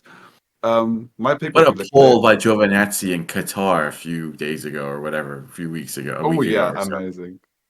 All right. My quali merchant of the year prediction is probably just gonna go to Leclerc. I'm gonna be boring here because I think he's gonna struggle in that car, but I still think his one lap pace is probably not gonna suffer all that much from that. I think he's gonna be very strong in quali, but I think all the changes to this car are probably going to help Lewis a lot more in the race than. And Lewis still has proven in 2024 that he has that racecraft. His quali just wasn't up to the task. Had he qualified where that car should have been more often, where Russell qualified, Lewis would have definitely finished the season a lot stronger than he did. I feel like Peter? most pole positions, most pole positions is probably going to be Charles, him and Lando, something like that. But in terms of like this sort of unsung hero Gasly, because we saw in 2021 he was in Q3 in nearly every race, and generally very strong qualifying, and he'll look good. He'll look good. I mean, Doohan's not like Quali, and Colapinto when/if he replaces him, probably not either. So Gasly's going to be good there. So then we should move on. The third one I have that came up with is the comeback team of the year. Like, what team is going to make the biggest gains relative to the grid throughout the season? What are we thinking? And is Newey gonna have an impact? Is there a chance that it could be Aston Martin after all? It's a tough one. I feel like, I feel like at the start of the season, the most improvement will be Williams, but then Aston Martin, yes, Newey's there, but he didn't build the base car, and they'll be introducing a couple of mid-season downgrades around Spain and Hungary. So they, I don't know who's going to really. Improving mid-season is very hard to say, to be honest. About Aston, you could already argue that they brought their first downgrade, which was delivery. Like, what did they do to those side pods? Why is there no paint on the side pods? They've already brought their first downgrade. That's all they change. Yeah, well, I guess that saves weight, so maybe that'll make it slightly faster. Tough one. 3 teams I think will be in that Alpine. It'll either be Alpine, Williams, or Aston. And you know what? I'm gonna go Aston have Newey. Obviously, that always helps, even if he's not directly there yet. Alpine have made some good hires recently, but I have to go with logic. And logic tells me that even if all the teams are similar, the drivers you have help drive the team forward as well in development, and that's where Carlos Sainz is, in my opinion, probably the equal or the best driver of those teams when it comes to car development and working with the team. And we all know how good Fernando Alonso is as a talent, but You know, I think Carlos Sainz matches him in terms of just professionalism in the team and working with the team. So Williams have made some good gains in testing. So yeah, I would say logically, from what I've seen so far, probably Williams. I think Williams in the midfield have the most potential as like a overall package to be the best of the rest by the end of the season, but I don't think they'd be the biggest gainers because they're already probably best of the rest already, along with Haas. I think the biggest gainer will probably be Aston. It's just because their race pace isn't particularly great right now, and it's not going to be McLaren '97 where they take on Newey and they're doing wins, but they'll still gain a bit. And I think Aston needs to keep its investors happy by making progress this season instead of solely focusing on 26. So I think Newey will have some hand in the current regs, but it's enough to where they're at kind of zero now, and they'll be competing with Haas and Williams by the end of the season. Everyone's focusing on the midfield here. I'm going to go out on a limb. Red Bull's season is going to start badly, but I think they could claw something back and become the second best team by the end of the year if they are bad at the start. So if it's not someone like a Williams, I think that Red Bull could be the most improved team, especially with Verstappen at the helm, where he's not going to stand for a bad car, so he can work his own magic. It could happen. I believe it could happen. Yeah, those are some interesting points made by Nedzo and Yukari, actually. So, and again, it's like, yeah, so I guess over the course of the season, who makes the most gains? It's a good point. If Williams already made a lot of gains, will they make gains throughout the season? I don't know. But Nedzo, I'm going to push back on one thing you said. Why do you think Red Bull are not already the second quickest team? Helmut Marko has gone out and already implied that he thinks that they are the second quickest. As I said, I was going out on a limb. I think that if they aren't, which there are people just in general haven't really rated their kind of, especially towards mid part of last season and the end of last season. Even though there were times towards the end of last season where they were arguably the fastest car, like Qatar, for example, where Verstappen won on merit. That's why I said I was going out on a limb. I didn't want to go the same as everyone else, or Williams and Alpine and Haas or Aston Martin or whatever. I wanted to put something out there, essentially. If they are indeed the second quickest car, then absolutely we'll be able to say that Red Bull can't really improve much. Especially if we talk about positions, or if we're talking about pure time or raw time. You could argue that going from fourth to second, if in just positions, is better than, for example, Williams or Haas going from seventh to sixth or whatever, that kind of stuff.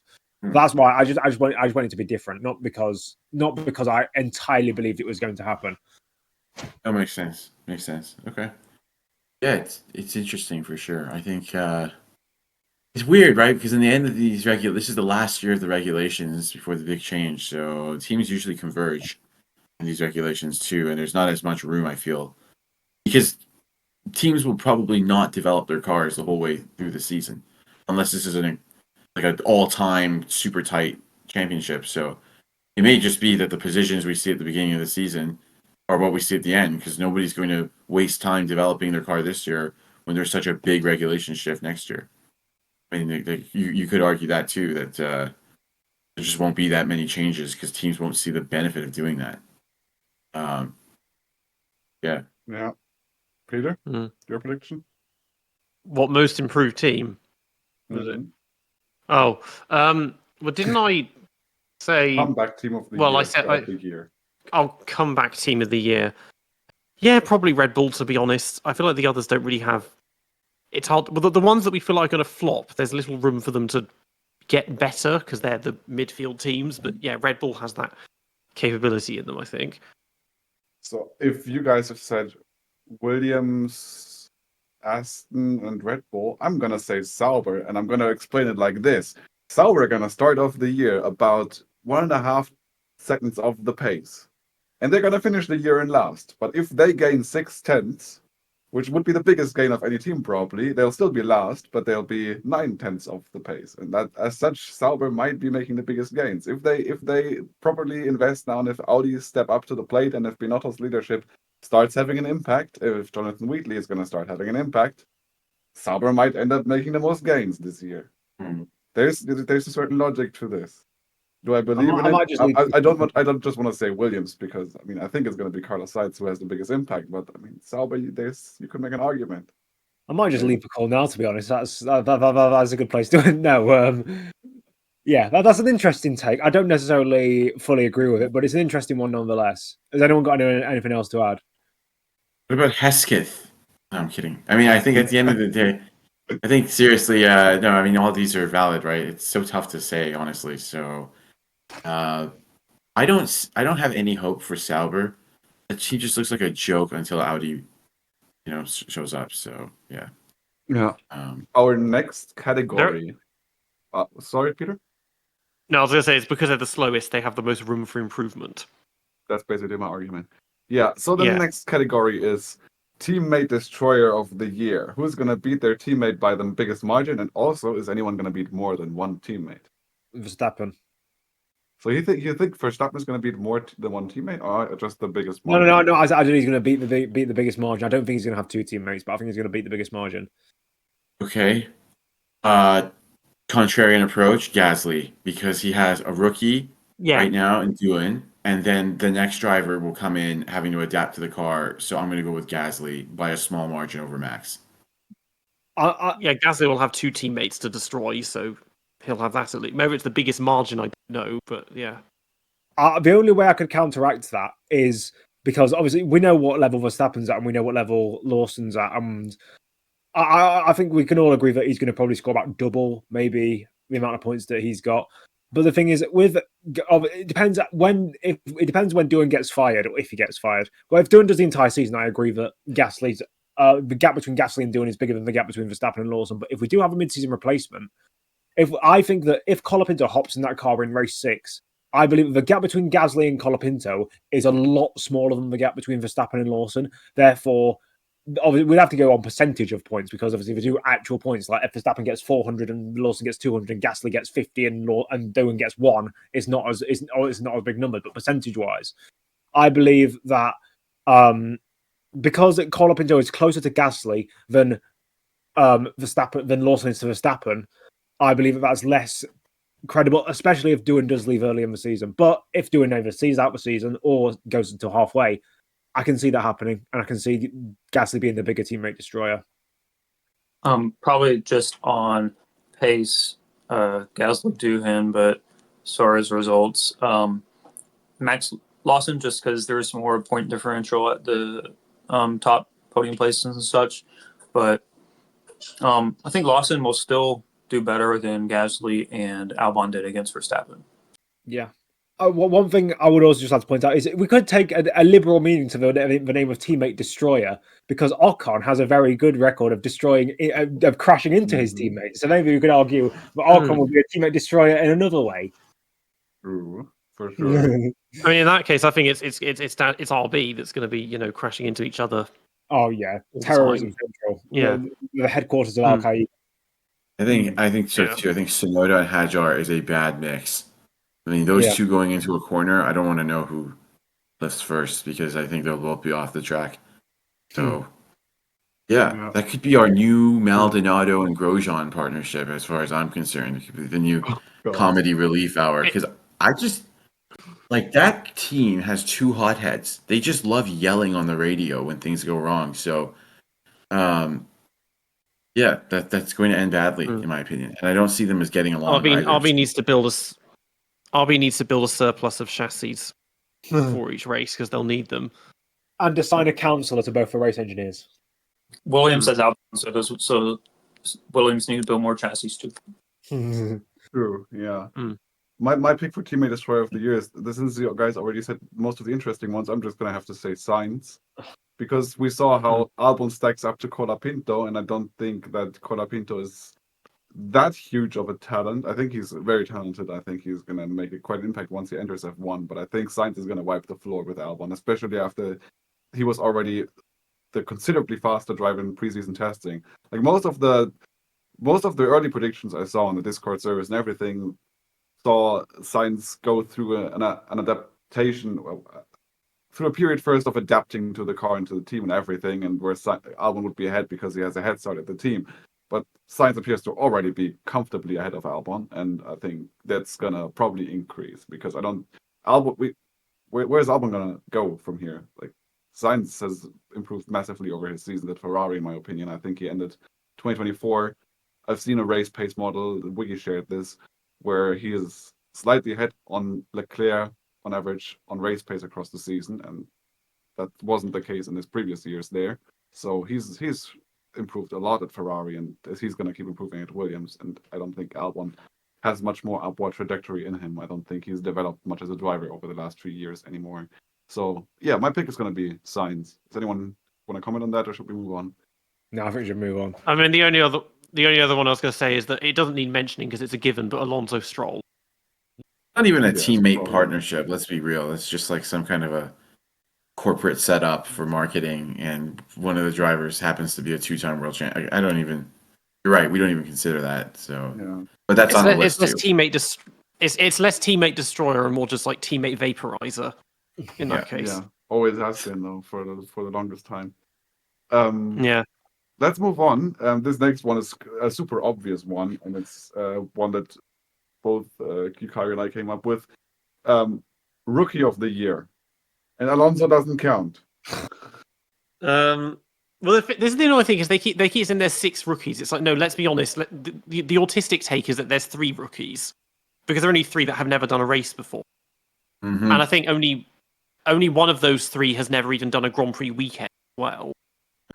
So, like, Lawson is not a rookie. He's done 2 half seasons already. That's not a rookie. Agreed. Yeah. I mean, his debut was, 18 months ago? I completely Doohan agree doesn't with count because he's done a race, and yeah. Shall we just keep it to everyone apart from Lawson then? So Behrman, not Colapinto, sorry, Doohan. Well, You can include Colapinto if you expect him to make it in there. Although he's also done half a season, so But maybe then this you can't, argument. because yeah, Colapinto he's done 10 races. I mean, Behrman has raced for 2 different teams already, so he's definitely not a rookie. Like, yeah, there are only 3 actual rookies in my So eyes. Antonelli, It's just Bortoleto, and Bortoleto, Hadjar. Antonelli, and Hadjar. Yeah. That's it. Yeah, Oh god. Of those two, I'd have to say Antonelli, in my opinion. Yeah. I think he's going to be the yeah, most yeah. I mean, he's convincing rookie. he's the most well set up because he's incredibly cold and protected. Has done so much testing. He's in the best car. Like Bortoleto might drive well, but no one cares because it sucks. And Hadjar's just going to be completely like self-destructive and probably be out by the end of the year. Probably out before the end of the year. Probably Antonelli because Hadjar's too much of a loose cannon, but even with that, Antonelli isn't Hamilton or Villeneuve. And he also just isn't as prepared as Hamilton, like people say. But he's probably just going to be the best rookie. Yeah, it's a tough one. Good points made all around, I guess. I'm gonna go with Bortoleto, and here's why. Antonelli is going to get demolished early on by Russell, and I just have a feeling that's gonna knock his confidence for a little bit. It's just anytime a rookie gets hurt badly, it never ends well. And I just wonder if Mercedes bumped him up a year early rather than wait till 26 when things were more even keel and he had a year of experience, a year or more of experience in the juniors. Because when you, and I've seen it happen before, guys. I'm not saying this is like a hard set rule or that I know something you don't. I'm just saying that when a young driver comes into F1 and suddenly gets destroyed, like every qualifying session, every race, I've rarely seen that driver return to greatness, to a high level. You usually have to keep up a good level of momentum early on in your career. And I just have a feeling that this is going to end badly for Kimi Antonelli. So basically, the point is that was a joke, by the way. Anyways, so but the point is that I think Bortoleto has a much lower benchmark. He has another team. He has a teammate that also has to get to grips with the car. And I think that's going to give him confidence as people are going to say, oh, look, wow, Gabriel Bortoleto is right there with Hulkenberg. And it's going to spur him exponentially as the year goes on, while Antonelli is going to get bogged down by being 9/10 off George's pace in a qualifying session. It's a contrarian view. I think most people will think Antonelli will be the most impressive rookie. I'm going to go with Bortoleto. Fair point. Anyone else not have made predictions yet? I don't think. Or no, okay, whatever. Let's move on then, I suppose. This one's from Yukari. First driver to get penalized for cursing. Max, because he doesn't care and he's rich. Yeah, he'll the Thursday press conference in a few days' time. He'll get done for it. Does anyone disagree with that? Yeah, I think it's going to be Hajar. That guy's a loose cannon. So as Yukari pointed out and some others pointed out here, he's emotional. Like, and I just feel like when you're a young kid and you're emotional, you don't have a filter. You just say what comes in your mind. You don't even know why you say it sometimes. So, yeah, I think it's gonna be Hajar. Probably Hajar. If it had to be anybody out of the top teams, I'll make a hot take. Norris, because he got really bruised last season. I feel like he has a chip on his shoulder, and with the top of the grid being so close and him having more competitors now, he's going to be in a lot tougher situations than last year, surprisingly. So I think he'll just be put. I think he'll be put in a position that makes him do something like that.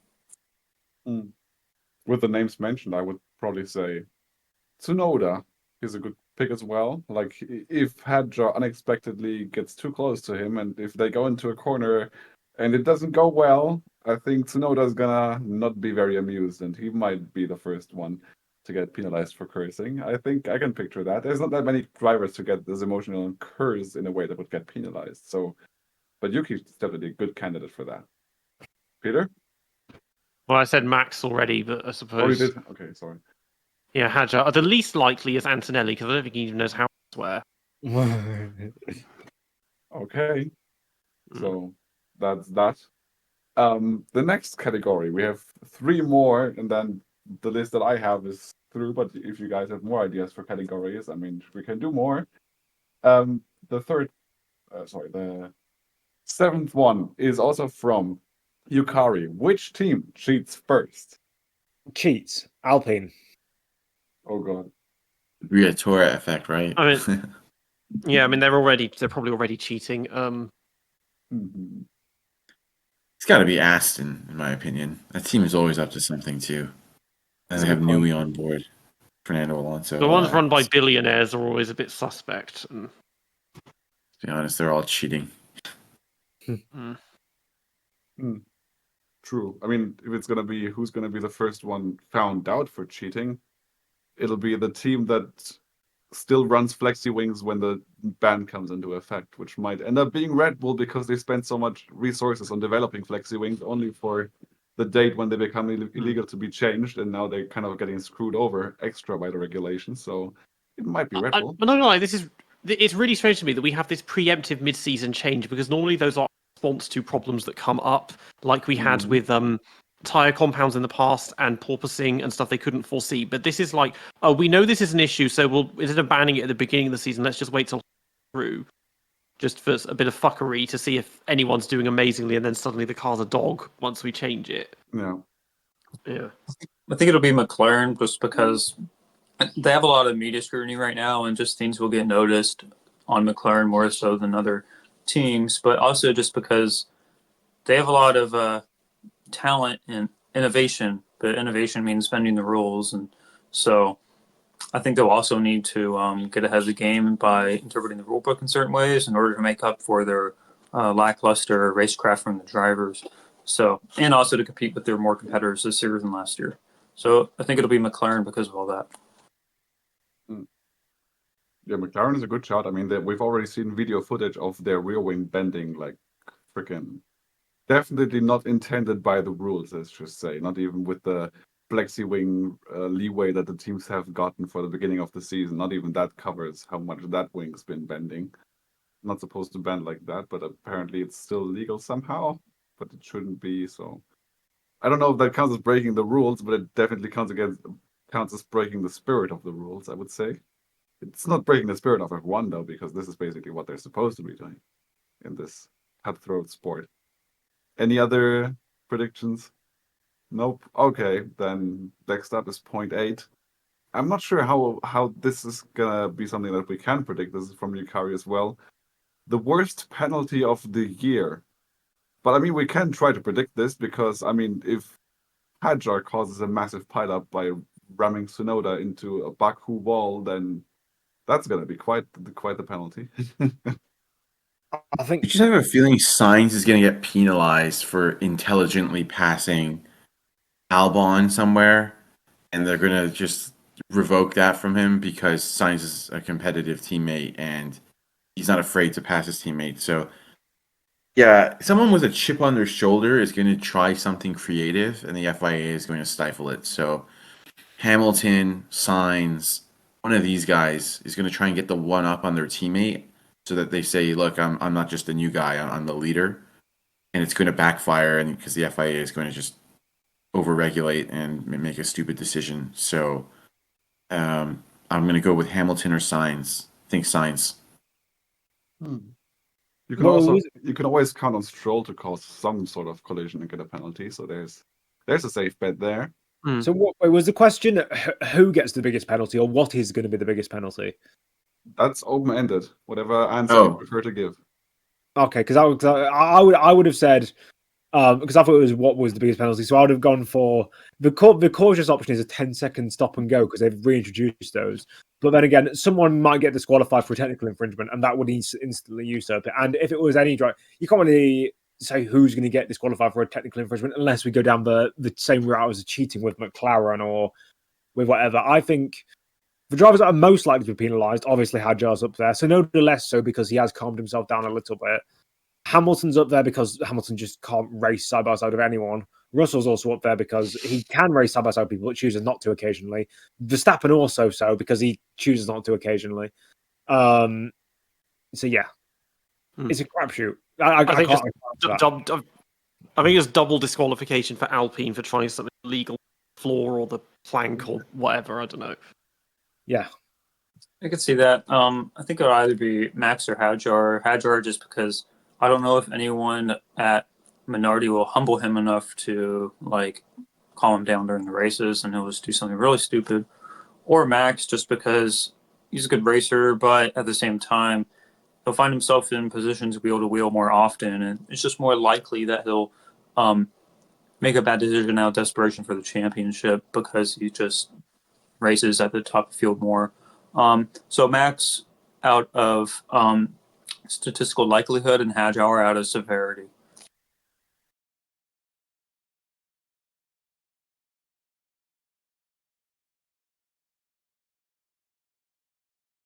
Here's the last category we're going to go. Which celebrity are they going to interview that's the most ignorant out of F1? That's funny. Prominent celebrities. Okay, well, if it's iShow Speed, I'm never watching Formula One again. I'm deleting my YouTube channel. Like, I just can't. Guys, just yeah. That spear that he got at WrestleMania will live rent free in my head for a very long time. Let's not forget iShow Speed's wonderful Formula 4 laps at half of the Nürburgring Grand Prix circuit. If you haven't watched it, don't. But he hasn't seriously driven one of those, has he? I'll send you a video afterwards. But anyway, I think it'll either be. He has. I think it'll either be a Brainlock content creator, so like Mr. Beast, whoever, Paul Brothers, whoever, or it'll be. But he just did Formula E, Mr. Beast. That's so either God. content creator or online model. That's who it's going to be. Well, Mr. Beast and Romeo Beckham, they just drove a Formula E car, and Mr. Beast crashed it. Like, I mean, it's kind of funny that he crashed it also because the thing is, celebrities are allowed to drive Formula E cars because anyone can drive them because they're not real cars. But like Formula One cars, you can't let any old sod drive them. So that shows the difference between the two sports. But yeah, he still crashed a Formula E car. But, I mean, everyone could go down the NASCAR route. I mean, we saw at the Daytona 500 we had the Rizzler.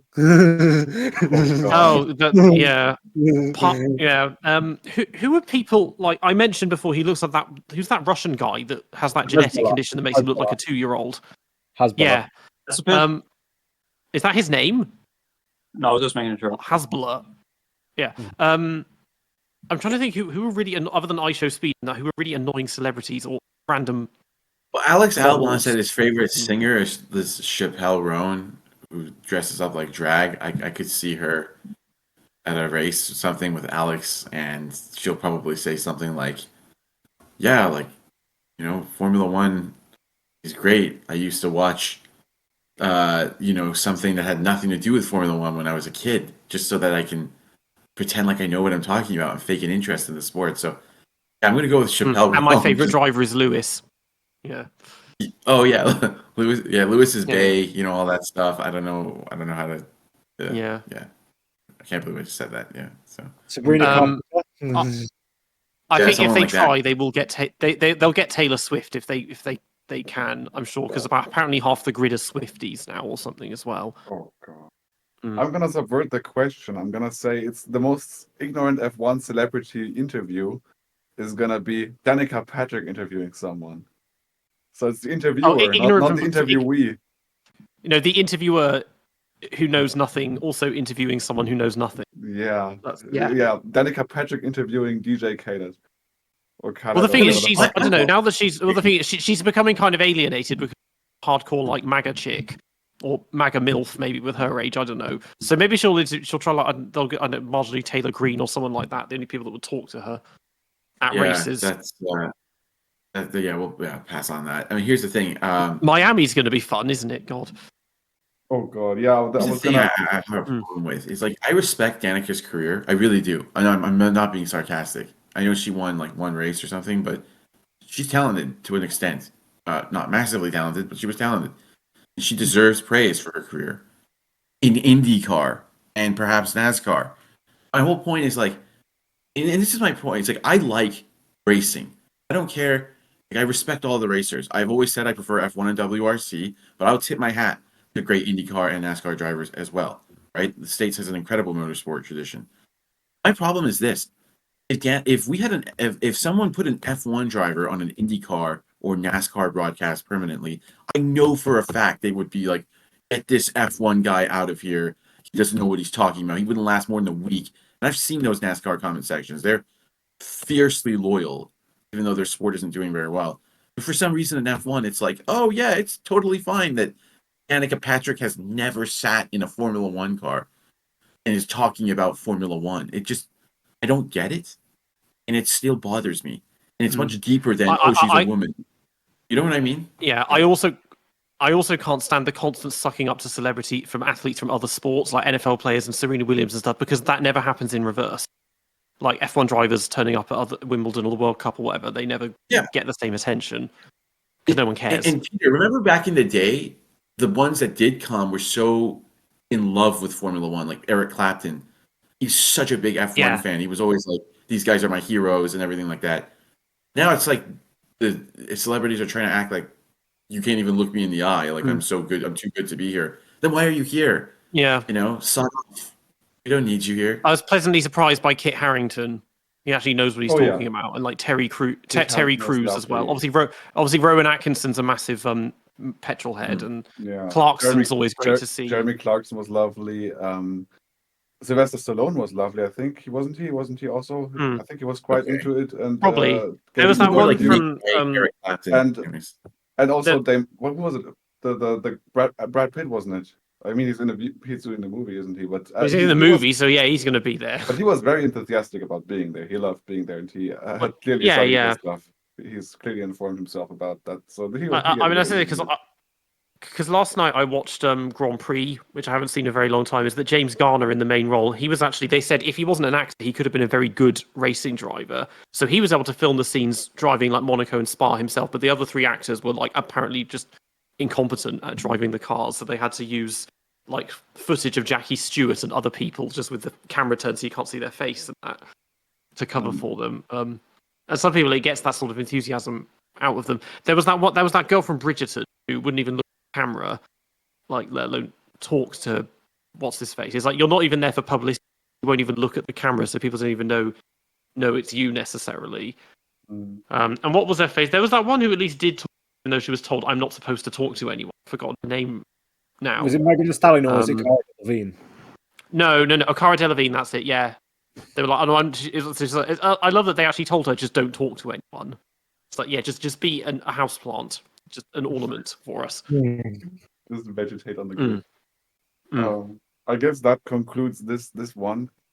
It's given that you touched on Miami, I want to expand by adding. I come up with two more categories, but the next one I want to bring up is just What's going to be the most obnoxious pre-race of the season?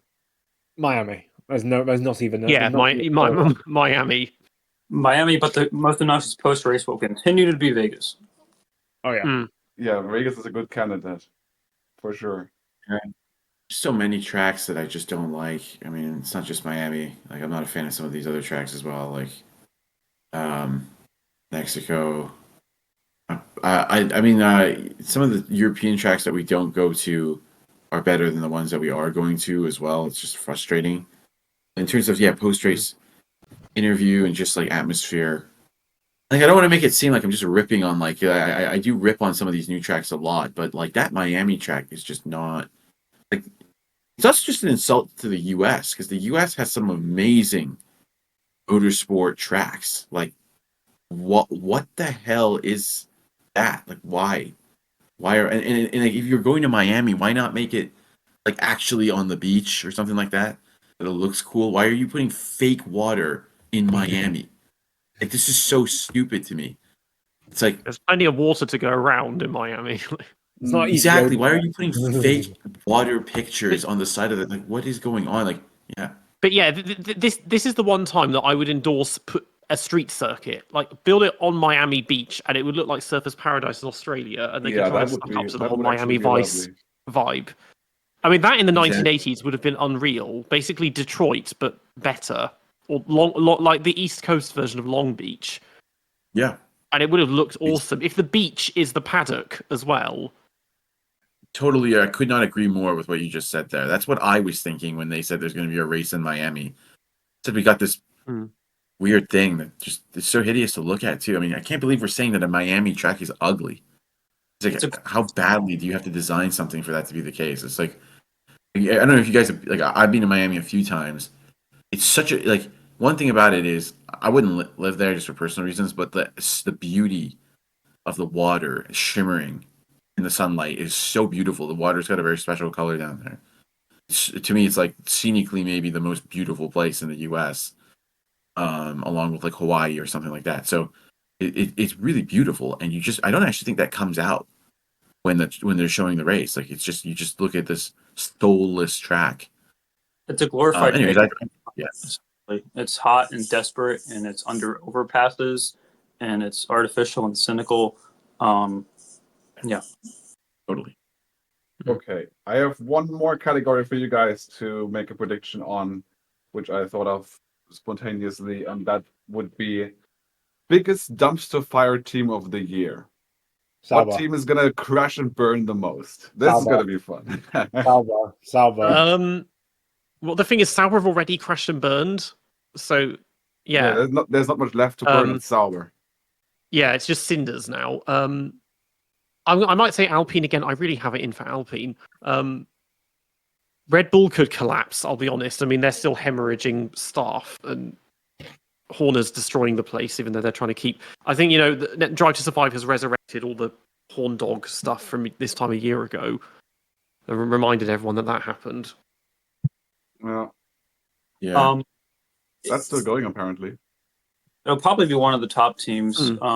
Whichever one just can't develop the car relative to the others. If we're thinking about the talent at the top teams, that could either be Red Bull or Ferrari if they can't figure out how to make a car that suits Leclerc and Hamilton.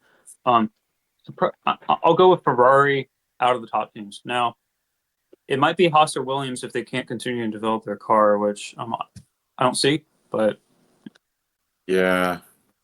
It's real tough to say dumpster fire.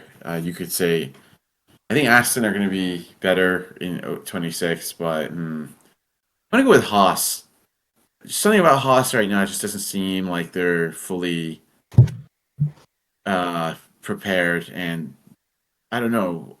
I don't think Ocon is a great mentor for a young driver at all.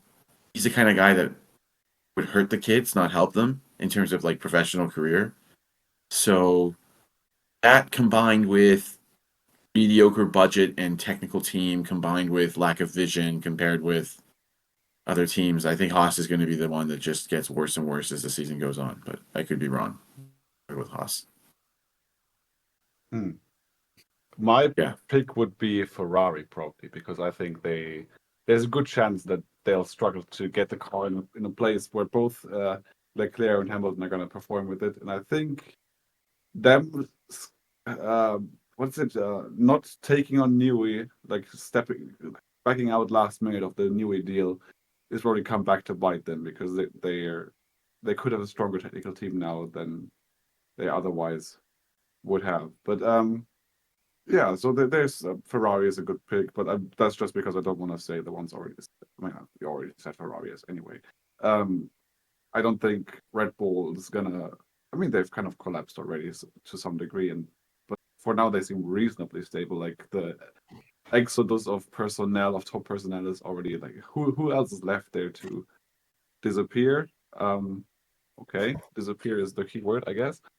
As we've wrapped up our segment on the predictions for next year, Nav decided to join us, and it's time to talk a little bit about what on the F2 grid to look out for. We're not going to do a full F2 preview since otherwise we're just going to be sitting here for another hour.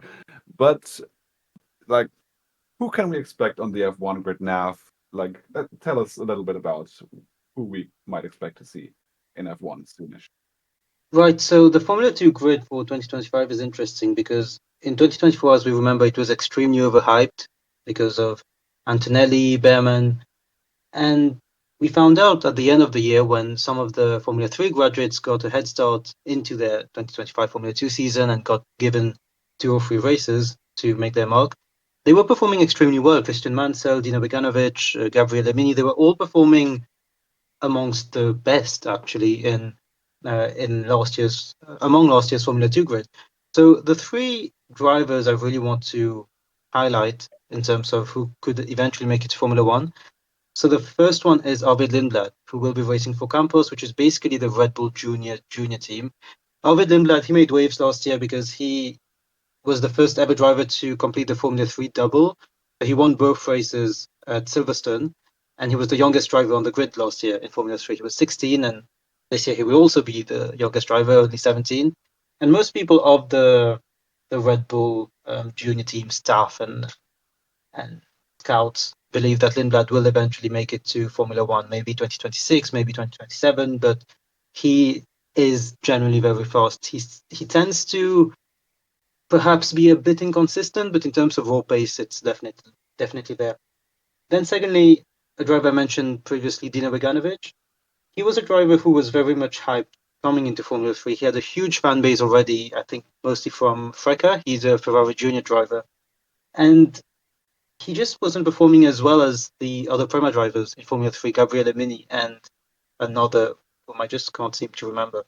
And now, all we know is that when he got put into a Formula 2 car with the new regulations at the end of last year, he was performing extremely well, beating his teammate and generally being a top 5 driver on the grid. So if he does that again this year with a full season, I wouldn't put him.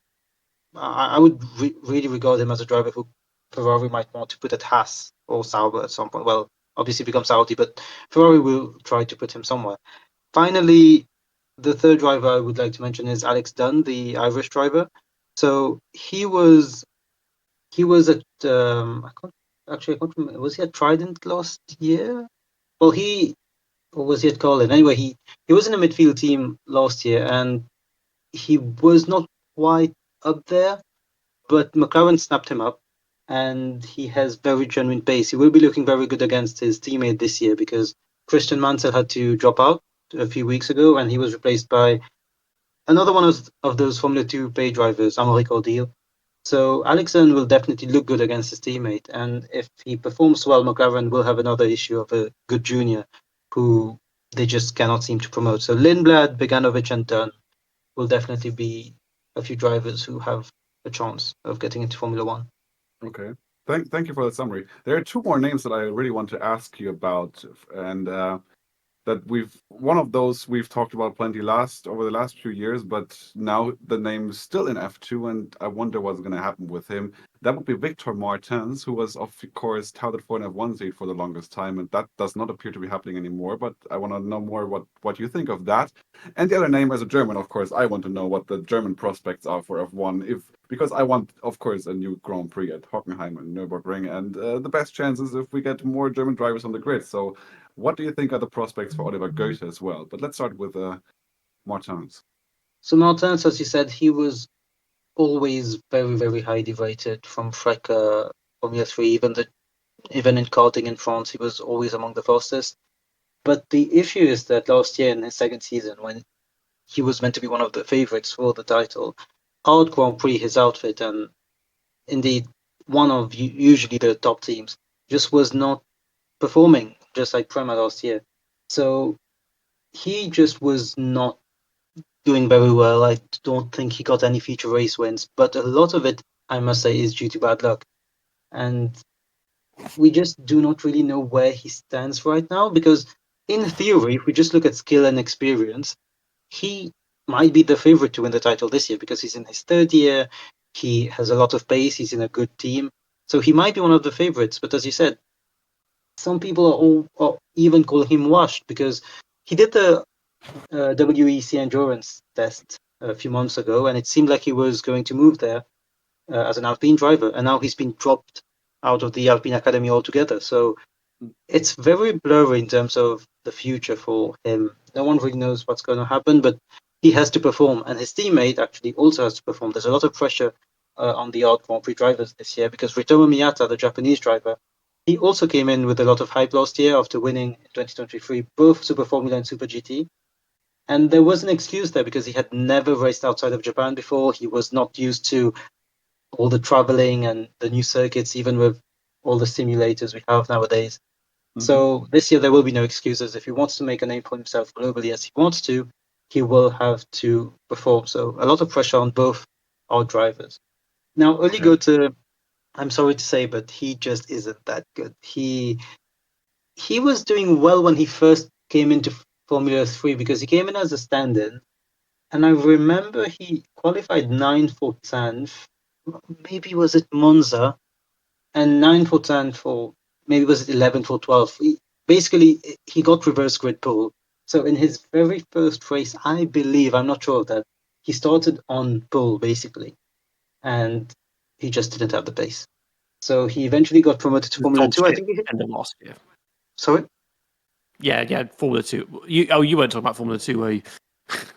Yeah, but same. I mean, you remember. Oh yes, Formula 2. Yeah, he sucked balls in Formula 2 last year. Exactly. And the other thing is, he's one of those drivers who sometimes races again under another license. I think he started racing under the Monaco license He's or something. Danish, Monegasque, probably British. He's like 5 different countries Yes. all at once. Exactly. The first time I saw him, he had a Monegasque license, and now it's German. So, yeah, not only is he not very German, he's not very good. I do not think you should be keeping an eye on him. He's probably going to end up in LMP2 or even LMP3, which is not even the endurance championship. So, sadly, isn't he descended from that Goethe? Or no idea. But whoever he descended from, he could be descended from his teammate Richard Verschoor, because both of them, Richard Verschoor's again in Formula 2 for a 5th season. Apparently, there's a rumor that he has a sponsor who will only be paying if he is in Formula 2, which is why he prefers to stay there, because once he leaves, his sponsor might leave him altogether, and God knows where he goes. So that's why he's just still racing in Formula 2 for no reason. So yeah, both the MP Motorsport drivers are just not that good. And it's mad to think that only 3 years ago they had Felipe Drogovic completely annihilate everyone. So yeah, it's not looking great for German motorsport. There aren't a lot of drivers coming. There's Tim Tramnitz in Formula 3, who's a Red Bull junior, but even he isn't fantastic. So it's a bit weird, actually. He's progressing at a snail's pace. It's a bit weird. There's no one. There's another move of German driver that's worth talking about, or at least acknowledging, which is that Sophia Flörsch, of course, has finally departed Formula 3, and she's going to Indy next, which could be interesting, considering that Jamie Chadwick showed a massive improvement in her second year there. And now Sophia Flörsch is going to be compared to, among others, another female driver for the first time in quite a while, and also, of course, to Jamie and to the Indy Next grid. But of course, that basically takes her out of the entire F1 hierarchy. Not that she was ever going to make F1 anyway, but so that's worth acknowledging. I think there's one more name that probably Peter might want to ask you about, which would be Joshua Dirksen, wouldn't it? Hmm. Yeah. So Yeah, Josh yeah. Dirksen. Well, when I saw the grid, I was going to say there are two drivers who might be worth quickly mentioning. It's him and Seb Montoya. So Josh Dirksen, it must be said that at the end of last year, a lot of people kind of found out. It was rumors, but also a public secret as well, that AIX Racing basically had a tuned up engine or something like that, whereby basically Dirksen was doing very well in big part thanks to it, and his teammate at the time, was it Taylor Bernard, same for Monaco, it helped him or something. So yeah, that would explain quite a lot, but still Dirksen overperformed last season, because even if the engine was performing better than maybe some other teams, he was not crashing, he was not doing badly. When he was starting from the back of the grid, he was not causing issues. So yeah, he was one of those drivers who was meant to be extremely bad, and he just wasn't. So it would be nice to see him do well again. And the other one, Seb Montoya. So he is Juan Pablo Montoya's son, but sadly, he's just not that good. He will be racing for Prema, which is traditionally the best team in Formula 2. But as I said, Prema is not performing well. And yeah, Seb just hasn't been that good. He has been getting beaten by teammates in Formula 3. I'm not even sure I'm not even sure he deserved the promotion to Formula 2. That's how mid he is. But I guess having Is he the. like another Arthur Leclerc, basically? Yeah, honestly, that's a good comparison. I think that's a very, very good comparison, because both of them, Archer and Seb Montoya, they're not bad drivers. They're just mid as hell. And they got a Formula 2 seat And when they shouldn't have. And they're going to he's finish, he's a nepo baby. yeah, they're going to finish. I mean, Seb, just like Arthur Leclerc, he is going to finish most races 12th, 13th, and he's going to get a nod sprint podium somewhere, and it will be hyped. But yeah, he's just going to go into endurance, I think. So yeah, nice to see the Montoya name in there, but he's just not that good. There's one more name, but this is gonna be. I don't think there's any potential here. But what are the Czech Republic's hopes for an F1 prospect? Because I Yeah, like so I like Roman Stanek, and I have a good friend in the Czech Republic. And what's the chance that he's gonna be rooting for his countrymen soon in F1? so that's the thing. So Stanek, he has so much hype on social media just from Czech fans, because I think Czechia is one of those Central European countries who are very passionate about sports, and they don't always get very high top Yeah, athletes. they don't often have prospects, and so when one of the guys makes it up quite high, like this guy in F2, there's a lot of hype there. Yeah, exactly. There was a guy before, I think it was called Alex Kral or something. He did GP2 for a while in Joseph 2010. Kral. Josef Kral, he almost signed for HR. Oh, that's it. But didn't he also have a Yeah. brother? I mean, I think I remember seeing Alex. Anyway, Oh, maybe there's another one. Yeah. but yeah, but both the Krals. I mean, yeah, Kral, I know he was in and around the scene at the time. But yeah, Stanek, yeah, sadly he's again quite mid, not that great. His biggest achievement is crashing into Vesti at the was it the season finale or one of the penultimate rounds of Formula 2 2023 when it was Porsche against Vesti. So Vesti still had a decent chance of winning the title, and Stanek just crashed into him, and Porsche won the title. So yeah, he's one of those drivers who's not bad, but don't expect better than 13th in the standings. However, his teammate, because I could be stupid here and mentioning all the drivers, but the guy who was number one on his car, Fornaroli, he's the Formula 3 champion from last season. He won the championship without winning a single race. He finished second or third. I mean, he finished on the podium like 10 times, but he did not win any race. And he could do a Bortoletto, which is winning Formula 3 and Formula 2 back to back without really being touted for either of those. So yeah, somehow Fornaroli quietly he's a very, very consistent driver. And sometimes we have seen that Formula 2 is about consistency. It's not about being fast or um, being the quickest on Saturday. Well, Friday actually, because Quali is on Friday. It's actually about just being consistent and surviving the chaos, and he does that. So yeah, even though Stanek has the number 2 on his car, he's not going to be finishing second out of the standings. Sadly for your friend. Okay. I mean, yeah, the F2 grid in general is very strong. I mean, the only genuine are like Key and Shields and John Bennett. Really, the rest of them are reasonable.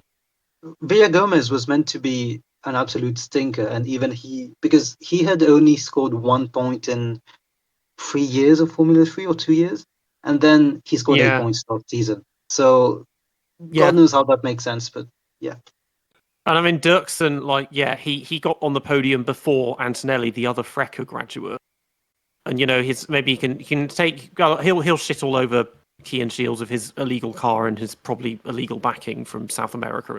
Well, quickly, who are your three to watch? Are they similar to mine, or?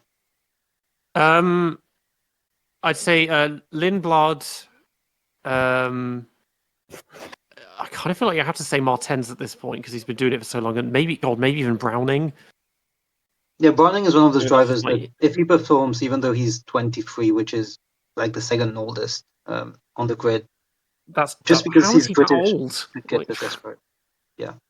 Yeah, some of them, it's just like, so he's 6 years older than Lindblad.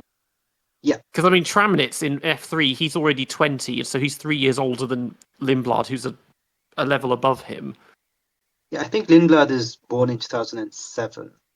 So he's almost a year younger than Antonelli. Yeah.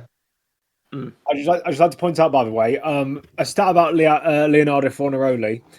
Not only has he not won a race, or did he not win a race last year, in his entire single-seater career, he's won only one race, and it was in 2021. What was it? I think it was in Italian Formula 4. Incredible.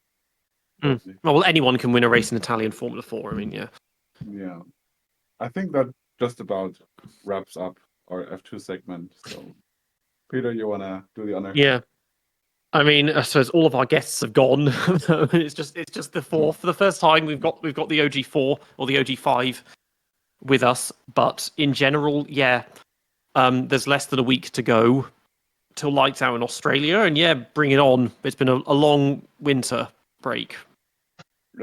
Yeah. Let's do it. Looking forward to it. Hell yeah, we're racing again. Yeah. Much better than last year's Australian Grand Prix, where, well, not Australian, Bahrain Grand Prix, where everyone knew who was going to win, and the grid was exactly the same as 2023. So yeah. This time is a lot different. I mean, Ace says earlier apparently there's a very good chance it will rain as well in Melbourne, so that should make it fun. I mean, it's going to be Melbourne first turn, rain, 5 rookies.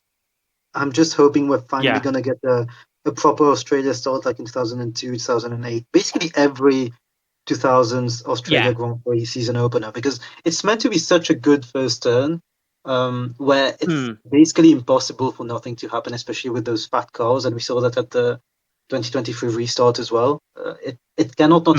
There isn't enough space for 2 cars anymore. There used to be, and now there's like 1.5. So one driver has to either go off or just let the other go through into that first zone. So should be good. Should be nice. And I think the last time we had rain was in a race was 2010, and that was only like spitting. It wasn't properly wet. So was it not 2011 when Petrov had that start B18 to B9 or something? That was 2010. Was that 2010? Yes. Nice. Yeah. It rained. Funny results I think it was 2000 in Australia, though, so it's hard to draw. I think it rained. It rained in qualifying in 2005. I think because Sato crashed quite hard. And 2013. Yeah, well, they postponed it in 2013. They did it on the morning of the race, I think, didn't they? Yeah. Because of the rain. But otherwise, it's been dry. But if we can have wet racing, if they actually, let them race, then it should be very, very entertaining. But even so, it won't be entertaining enough getting myself at 4 a.m. to watch it, but there'll be a replay. Well, now I'm scared that they are going to start the race and the safety car to start the season. Can you imagine? Oh, God. Yeah, my main issue is that because the thing is that Sky Sports, they show a replay of early races often at like 9:30, but the thing is they will let Ted's notebook run over, or they'll end his coverage with highlights of the race. So you tune in at 9:30 and they're showing you the result of the race, and it's like, just know your audience. Like it's 9:30 on a Sunday. People are not getting up before that. It's lights out and away we go under the safety car. Yeah, I mean, so I always leave it a few minutes just to make sure I don't see anything I shouldn't at 9:30. Yeah. So yeah, let's see what Australia and the rest of 2025 brings. You've been listening to the DRS Train podcast. We're on YouTube and Spotify, and you can find us on Instagram and X at the DRS Train podcast. Make sure to tune in for our next episode. Stay safe, and we'll see you all next. Bye. Bye.